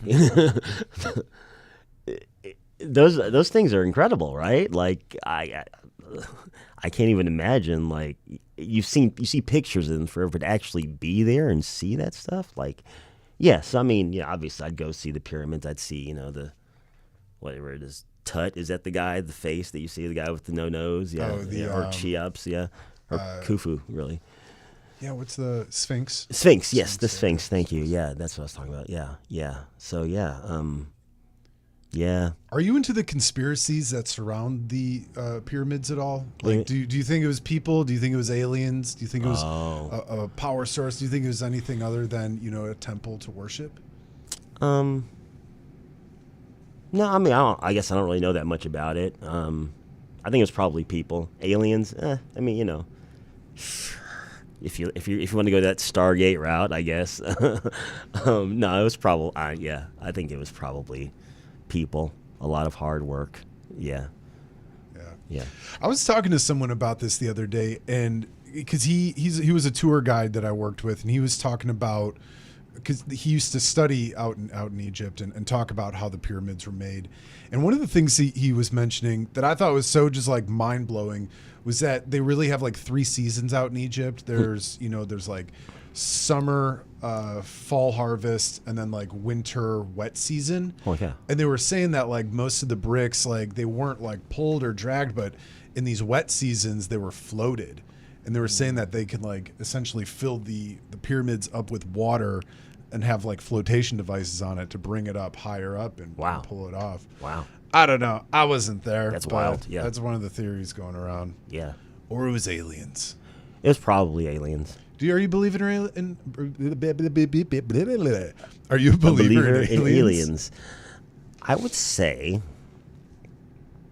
I'm going to quote one of my a movie I like called Contact from the 90s, or paraphrase a quote. I mean, if we are the only people in the entire universe, it seems like an awful waste of space, you know? Yeah. I mean, it seems impossible that the only life in the universe is on this planet. Maybe like the only human life, but again, you know, I can only go with what science says. So, yeah. We don't know. We might not. I mean, there probably are. Yes, 100%. I think we'll see it within our lifetime, if there are. I hope to. I mean, hasn't the government, I mean, they've said that, like, they have found UFOs. They've acknowledged that, like in the Area 51. They're like, oh yeah, that's a thing. Yeah. Yeah, aerial phenomenon now is right. calling them. Yeah. I got to tell you this story because we have a mutual friend. It's my girlfriend, Jasmine Richmond. Hi, boo boo, love you. Hey, Jasmine. I got her with the best prank of all time. Really? I'm trying to outdo it again, but this one was so good. She is a firm believer in aliens. Sure. She's like ready for them to just start knocking on our door and like, hey, welcome. I am the leader. You know, she's so into the alien files. So what I did was I got on YouTube, and there's a video, and I suggest all of you guys try this. It's super fun. Get the video on YouTube. It's like news coverage, alien encounter, alien touchdown, and it's all of this like footage that people recorded of like on like a news broadcast. Oh, we have disturbing information, folks. There's been cases of UFOs flying, and they've landed on the White House lawn, and they're covering all these different states. Beep, beep, beep. If you're in these areas, you know, hunker down. It's like War of the Worlds or something, right? Exactly. Yeah. So I played that when she was coming home from work one night, and I cue it up, and she gets in the door. I'm like, oh my God, you got get inside. Did you see anything weird? Oh my God, I'm so glad you're home. I go, did you notice that like there's not any airplanes flying around in the air right now? They grounded all flights check this out on the news. They're just about to broadcast. And I had it like queued up, ready to go. That's funny. And I'm expecting her to be like, "Oh my God, like get the safety kit, like we're going into survival mode." I was expecting her to freak, but she freaked in the best way possible. She goes, "They're here! They're here! They're finally here!" She calls her mom. She's like, "Mom, they're here! No way. Did you hear about the news?" And I'm filming it the whole time. Wow. She's like, "I can't believe it. What a beautiful day it is. Oh my God." That's amazing. Meanwhile, the news is like, "Everybody's sanctioned in place. Do not open your windows. Do not open your doors. Amazing. She's like going out in the street. Hello. Take me with you." I've had to have that talk Oh with my her God. too. I'm like, when they touch down and they open that gate, don't go with them. Don't go. Do not. Maybe let the first couple batches of people go and then Sure. figure out where they go. And then, it's Yeah. like, I don't know. This would be great. I mean, if they were like E.T., that'd be cool. But, he was one. He was one little alien botanist. That's all. Who liked Reese's Pieces a Yeah. lot. I wish all of the aliens would be like E.T. I wish everybody was like E.T. Just wanted to phone home. Now, when they do touch down, what would you hope that the aliens would be like? I can really only hope for the utopian ideal, not too weird looking because that's awkward. I mean, you get used to it, but, Sure. You're just like try not to stare the whole time. And, assuming, obviously they would have advanced technology, right? Because they have the ships and they're coming down. Ooh, you know what? Vulcans. I want them to be Vulcans. Like I want it to be Star Trek. If we're going to encounter aliens, I want to go the Star Trek route. That's my lane. Yes. You said something that I think rings a bell with a lot of people with the aliens, is that you would hope for this new vision of the world and the universe, how we understand it. I honestly think it might bring the Earthlings together more. I think it might stop a lot of like crazy violence. It'll stop a lot of just like war. I think people will have such a broader aspect of it, and it'll bring Earthlings together. And I had a funny comedy bit about it a while back. I don't really present it on stage or anything, but I've just always thought it'd be really funny that once the aliens come and they start intermingling with everybody on Earth, I think Earthlings might be a little like racist towards these aliens, and be like, "Damn, these Martians at table 4 are so loud. Yeah. Like, why do they have to be talking on their communication device for everybody here to listen in?" I think it might bring people together, Yeah. For good or for worse. Yeah. Yeah. Yeah. I can only hope. I just hope they're chill. I hope there's something. I'm a weird believer in this stuff. I think they're here already, though. Like Men in Black. Yeah, Like- and they're just blended in with folks, Well, I mean, that's cool with me. That's their business, really. Don't ask, don't tell. I don't care. I just hope they're here for peace. I do. Yeah, I don't want to be invaded. I mean, obviously, we don't want to be invaded. I just think in terms of movie references. I want Star Trek. I don't want Mars Attacks, right? Yeah, no. I don't want them to look like Mars Attacks, and I don't want them to react like Mars Attacks either. Yeah. Yeah. Or the aliens from Jimmy Neutron. That would just be a total nightmare. I haven't seen Jimmy Neutron, actually, so Oh, you haven't seen that movie? That was a banger movie back in the day. I'm going to check that one out. I think it came out like right before 9/11, so like not a lot of people watched it after. But what's your take on aliens, Jay Smooth? Would you ever, clap cheeks with an alien? Or Depends how she looked like, man. I mean, would aliens even be like male or female? You know what I mean? Maybe, I don't know. What would their reproductive organs look like? Like little fucking. There's only one way to find out, I guess. Yeah. Shoot. Let me ask you this for both of you guys: if the alien was to look like that sexy gremlin from Gremlins 2, smash or pass? After a few whiskeys, maybe. Yeah. I mean, pass. I mean, part of me wants to be like, to say I did it, but But then I would actually have to say I did it. I would have to have the memory in my brain of doing it, and I don't know how I'd feel about that ultimately. Well, I'm Yeah. sure they have like those memory deleting pens. Oh, sure. Flash at you. Right. It's just not a good experience. They're like, you're gonna forget this ever happened. Take your girlfriend to Tahoe. Oh man, but you don't know. You don't know what their anatomy is like. You know, you might get into the biscuits and gravy and find out that there's sharp teeth inside of there. Yeah. Yeah. You don't know. No. See, that's why I like Star Trek. I keep making that reference because I've been watching a lot of Star Trek lately. It's like, yeah, they're all humanoids out there. They all get down with each other. You know, it's great. Yeah. True. Sex in space would be kind of cool too. I guess. Yeah, zero gravity. Zero gravity sex. Why not? I mean, has anyone ever done that, you think? Like There's gotta be. like maybe some astronauts up there, like, you know, like, or some rich like they send some rich people up in there, like Yeah. maybe like who's Katy Perry up there with? Like what was she doing up there? Oprah's best friend Gail and Right. Yeah. a couple other women are up there. Okay. You know, maybe they had some sex up there. Maybe. Hey, I'd like to be a fly on the wall in that vessel. Jesus. How would that even work? How would the blood flow even work up there in zero gravity? Right. I bet your like human blood flow would probably. You know, I mean, you get it yeah, up, yeah, you know? yeah. I'd be worried about the juices like hitting like a button, a fragile button. Just breaks the oh god. That would be cool though. I think that would be a big industry for people to do it because they have like airplane rides that you can have sex in now. Really? Yeah, they'll fly you up in air. You can join the Mile High Club. Really? Yeah, it's like a private plane with beds laid out and everything. I mean, I'm sure people have been having sex in private planes for years, but yeah. Sure. Yeah. Sure. Yeah. Goes without saying. Yeah. You know. I'm gonna look that up maybe tonight. I'm gonna see if there's any pornos in space. Oh wow. I'll consent with my girlfriend before. Be like, this is strictly just for seriously. educational Oh my purposes. Dr. K, where's the wildest place you've ever done the hanky panky?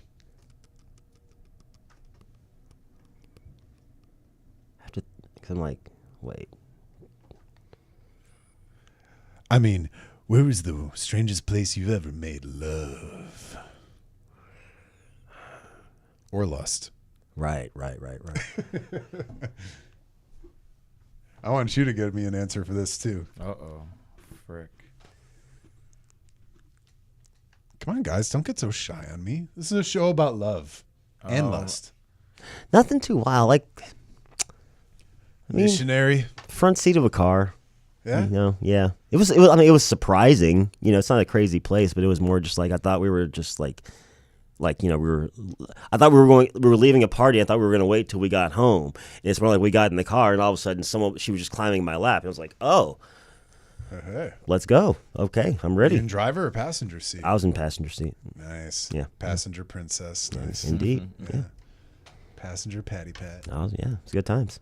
How about you, Jay Smooth? Where's the weirdest place you've ever had sex? I don't know. I wouldn't say it's like too weird, but it was probably like similar to that, except there was a backseat of a black Chevy Malibu. Yeah. Probably about the. This Chevy's rocking. Don't come knocking. That's right. I don't get down too crazy. A little Malibu motion, huh? Okay, I like it. Yeah. Okay. Testing out that suspension. No. Oh, yeah. What about you, Mr. Jack Dwyer?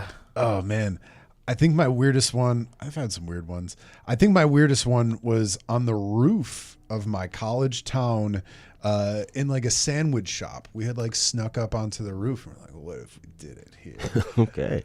She was a Scorpio, so Of course. yeah, Yeah. makes sense. Yeah. So you know, always ready, basically. Always. Yeah. Yeah, that was probably the weirdest one. It was a hell of a view. That's great. view. That's nice. Yeah. Anywho, Oh, yeah. I would like to do it in like a fucking like 80-story fucking balcony. Pretty cool. like overlooking the city. Talking about the view. Yeah, A plane, like a Mile High Club, would be nice too. Plane would be yeah. cool. yeah, Yeah. yeah. Zero gravity. That would be cool. What other places you guys would like to have sex? And if you guys are out there, leave a comment down below. What would you like to do with a hanky panky? A waterbed would be weird, right? Like people talk about that as like a weird, like ideal. Like first of all, like waterbeds are. I don't even know if they even make those anymore. You probably have to like special order it or something, but like, I mean, just like trying to like manage the motion of that and and like keep up with it, and like it'd be like a whole adventure unto itself, right? Yeah. I don't know. I don't think I'd have like the traction for it. You know No, what I mean? well, exactly. That's the problem. You'd like have to like need like hand grips or something. Yeah. Right. Waterbeds would be cool. Dr. K, what's your weirdest kink? What's my weirdest kink? You got kinks? Because we're talking about love. This is a show about love. Yeah, it's a show about real love. I see.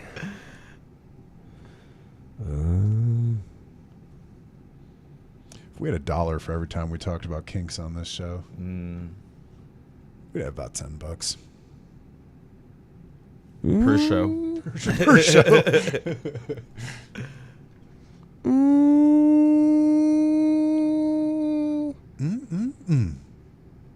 Doggy style. That's a position. That's not really a kink, though, right? But Yeah. it's fun. So you can watch the same rom-com together. Exactly. There you go. Exactly. Yeah. It's very thoughtful. Oh, thank you. What's your kink, Jay Smooth? I don't know, man. I gotta think about that one.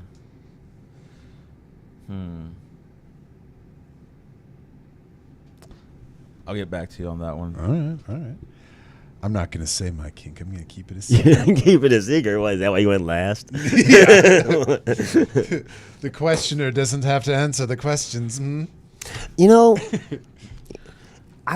be fun, like, Excuse me.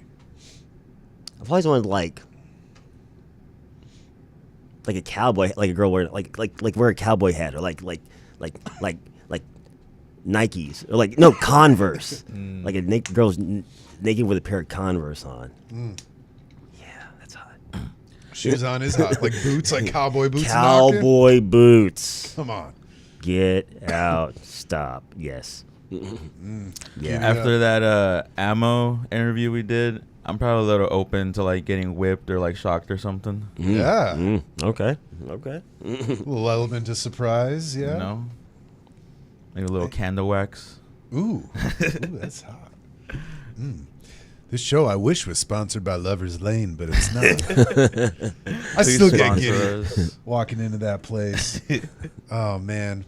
Seeing all the plethora of dildos on the wall. Those places are fun. They're fun. They're just hilarious, right? Right? Yeah. That's the thing I really want to see change in America is the kind of the taboo around that and people's preferences. Because come on, guys, we can't be so vanilla. It's 2025. Right. Go into a sex shop, find out you might have a new kink, you know? I wish, well, I kind of do and I don't. I wish that people would almost talk about porn a little bit more, you know? Because, like, I don't want to, I generally don't know how much of a extended or deep conversation I want to have about it, but it's fun to talk about porn sometimes, and everybody watches it. Not everybody, but come on. Most people. Most people watch it. Most people watch porn. Yeah. So, or a lot of porn or whatever, you know. So, and porn is funny. Porn is quite funny too sometimes. Yeah. Yeah. I like funny porns at times. Good tips of what not to do as an actor. Definitely. Like this monologue about this stepmom and the son, it's really not riveting. I don't believe them at all. No. Yeah. We got to hurry up before your dad gets home. But, oh, no, I'm stuck in the washing machine. Whoa. I don't think I've ever watched porn for the plot. No? Like I've always I mean, I don't know. There's some good plot porns out there, I must say. I mean, yes, sometimes like the little 5-10 minute setups are just funny because again, they're poorly written, they're poorly acted, and it's just like, oh no, can you help me? Can you my dress is stuck in the garbage disposal, you know, or something like that. And it's like, no, how does your dress get stuck in the garbage disposal, first of all? Who's getting stuck in a drying machine too? Nobody. Right. Yeah. I used to go to this one bar called Exit. It's no longer open, but when it used to be, I think Mondays or Tuesdays, I forgot, they would have bondage night. And so it was just like you would sign up, whatever, it was like $20 to participate. And it was like a table full of like sex toys and like sex weapons and shit like that. So you would sign up, and then Choose your weapon. yeah, pretty much you'd like sit down and some girl would like tie you up and just fucking fondle you with fucking weapons and shit. But in the background they always had like parody porn playing, so it was always like Harry Potter parody porn or like fucking I think Pirates of the Caribbean one was real popular. Dude. Not that I Yeah. watched it right there. all the Scooby-Doo ones. Avengers ones. Without my glasses. Chinkies. Ruby Road. Talk about doggy style. Oh Yeah, my God. but Oh my God. what's your guys' like? If you had a choice of like, if you were to sit there and watch a porno for the plot, what plot do you think it would be, and why? Why would you choose it?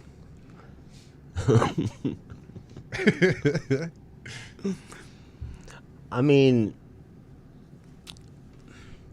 I think it'd be like funny, like a porn about a guy who just watches other people having sex, like a porn, or like a guy who like The doesn't cuck show. participate. Exactly, a guy who just doesn't participate at all. He either like can't do it, or just something happens to where it just keeps preventing him from doing it. I think that would be funny to actually follow. Yeah, Like a point of view from the cuck chair. sure. That'd be a good one. I've always wanted to watch the Ghostbusters one. I saw it at a porn shop one time. I'm like, I'm the biggest Ghostbusters fan. I'd really like to see how many busting jokes they make here. And do they actually have sex with a ghost? I don't know. Dan Aykroyd got a BJ in Ghostbusters from a ghost. Yes, he did. That was a whole deleted scene. That was Right. going to be like a whole sex scene, but yeah, they cut it out apparently. Really? Yeah. They kept the Hummer though. Got the Hummer scene.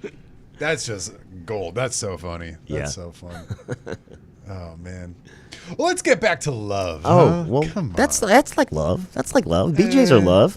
No, porn is not love. And I'm going to You're remind our right. reviewers out there, That's porn actually true. is not love. It's sex. You might get some good It's pointers sex. from It's it. horny. It's erotic. It's not love. It's not love. No. It's not real love. No. What is real love to you, Dr. K? Real love is empathy. Real love is understanding. Real love is challenging. Shouldn't be too easy, really. If it is too easy, then it's probably not that real. Because if someone can like hurt you and you can forgive them and stay with them, I mean, that's love in a way. If it's an earned forgiveness too, you don't want to be abused.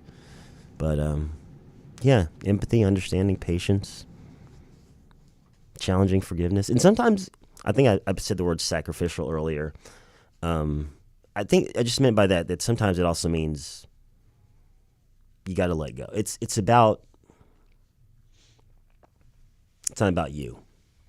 Ultimately, if you really love someone else, you will almost involuntarily put their needs above your own. Yeah. You can sacrifice a lot in love. You can sacrifice time, money, patience, Yes. car rides home. Car rides home. It's a lot of you can, yeah. Now, what do you think is the hardest part of love? Well, exactly that kind of putting someone else's needs above your own, and accepting. I think you have to accept that hurt is part of it too. Like you're going to be hurt, and you're going to hurt someone else too. Hopefully not intentionally, but that's going to happen. And so just accepting that as part of the give and take of it, if you can be mature enough to accept that and understand that and process that together, and accepting too that it takes many different forms, because there are lots of different kinds of relationships. And they have varying degrees of success, And I think there's room for all kinds of relationships because they suit there's room for all kinds of different people. So, yeah. Now, what are the best parts of love? The feeling that you're really not alone, that there really is that someone really cares, and not in like I guess a narcissistic kind of way. It's like, oh, they made me feel good, or they gave me a present, or they bought me something, but they're just there for me. They're listening to me. They're supporting me. They showed up. The simplest things, not the grand gestures, but deriving value from the small things.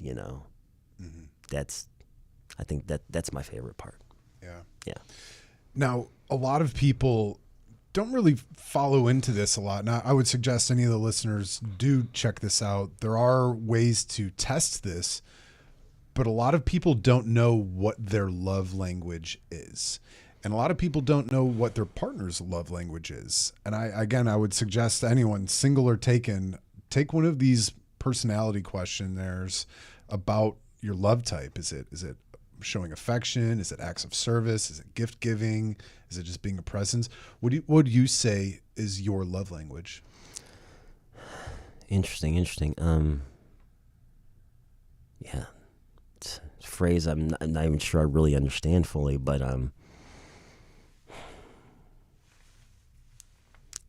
there's something I don't know. For me, there's something very tactile about love.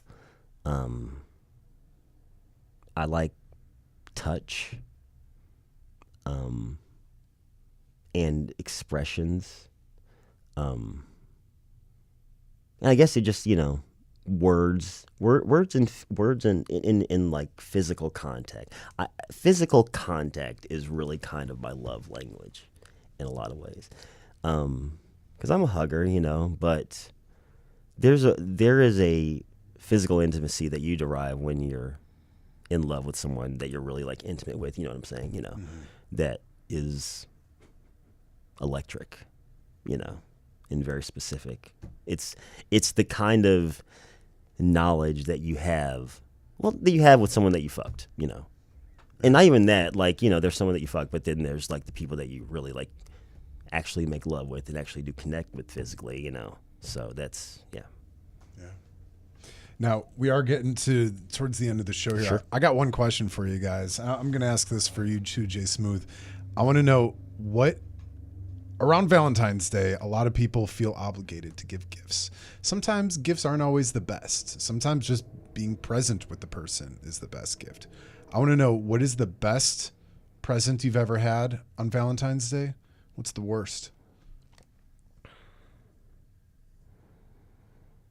I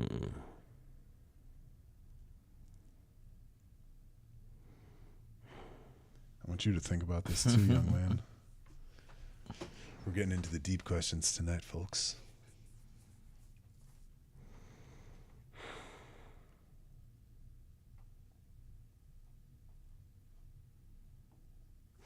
I'm going to say, well, the worst gift I've ever had on Valentine's Day is absolutely nothing. And the best is a secret. Okay. I can't say. Okay. No one can say. All right. How about you, Jay Smooth? I don't think I've received a worse gift. Mostly because every time I've received a gift on Valentine's Day, it's usually like a real nice, like, special gesture that they do or whatever. But I think probably the best gift. I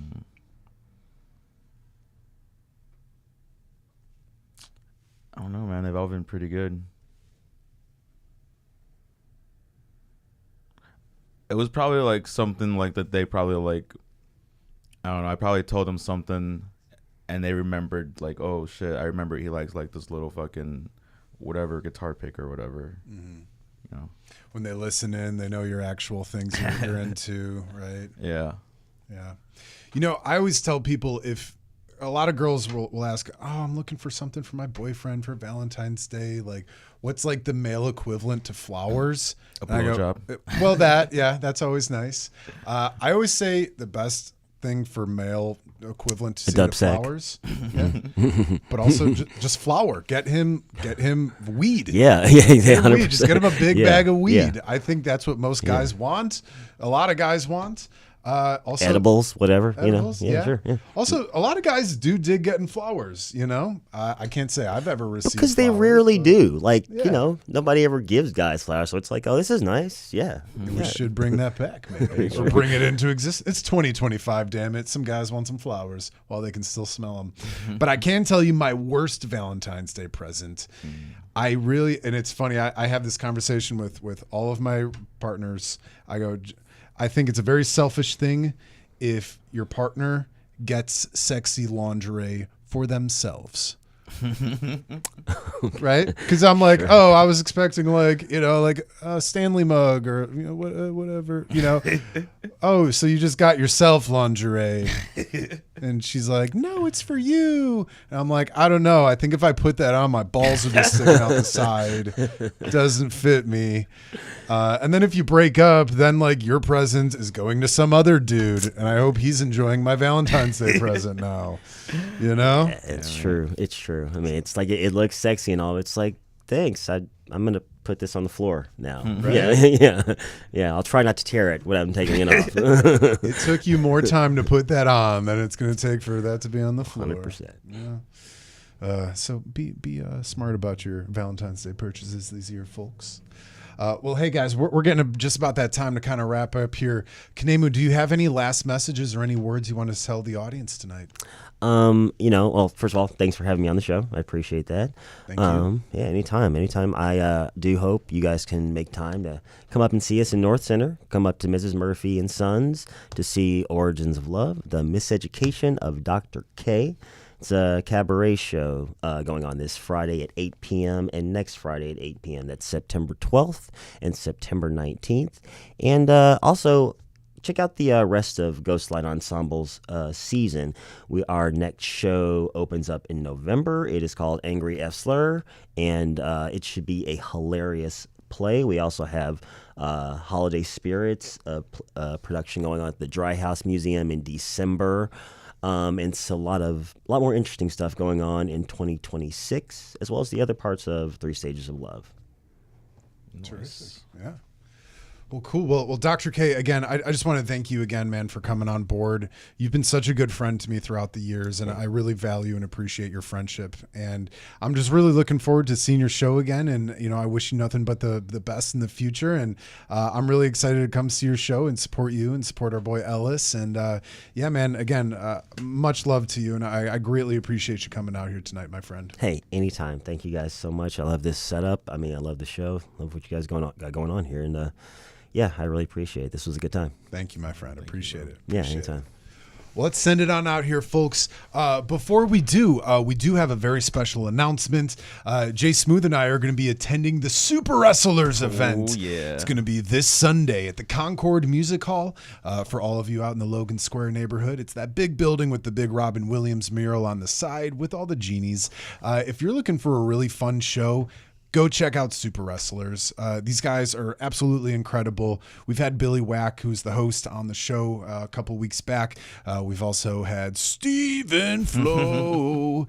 He's been on the show as well. Check out some of their episodes too. I would really encourage you guys, go check out Super Wrestlers. It's going to be a really great show. And me and Jay Smooth will see you there at the show. Oh, yeah. Yeah. Also, too, again, check out Dr. K. Also, check out Dr. K. All of his descriptions are down in the description below. Check out that Eventbrite link. Go down there, buy yourself a ticket.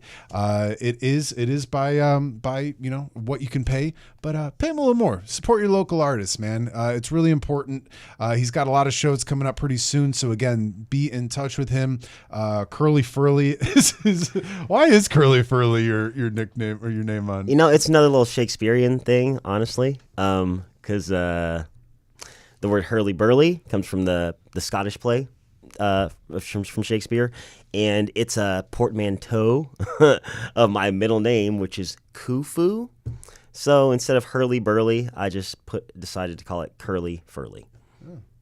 We'll get your curly furly and hurly burly with again, check out Dr. K. All of his stuff is down in the description below. Follow him on social media. He's on TikTok. He's on YouTube. He's on the Book of Face and Instagram and all that stuff. Give him a follow. Give him a like. Tell him Hawkwind sent you. And, you know, at the end of every show, me and Jay Smooth always send you guys out with a message. This week, I'm just going to say it, man. There's a lot of craziness going on in the world. And I want you guys to go out and spread love, man. Just spread love. There's a lot of ways to give and receive love. And whether it's just being kind to your neighbor who you might not get along with, I want you to go out and just spread love. You might not always agree with somebody. You might not agree with them politically or as a person, or if their dog is barking all the time, or they're playing music too loud, or whatever it may be. Lead with love. Lead with love. Lead with love.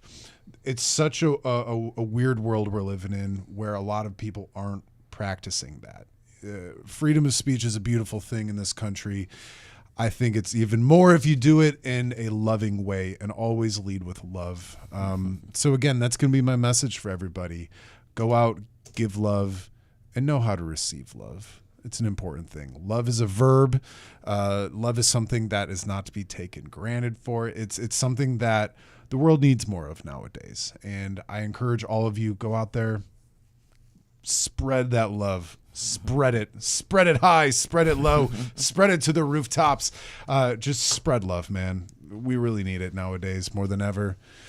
So without further ado, we're going to end the show here. I really appreciate you guys tuning in and listening to Hawkwind's Radio Picture Show. Again, we're coming to you live every Wednesday night from Q4 Radio. Again, give love, spread love, receive love. My name is Jack Dwyer. And I'm Jay Smooth. Thank you guys for joining us tonight.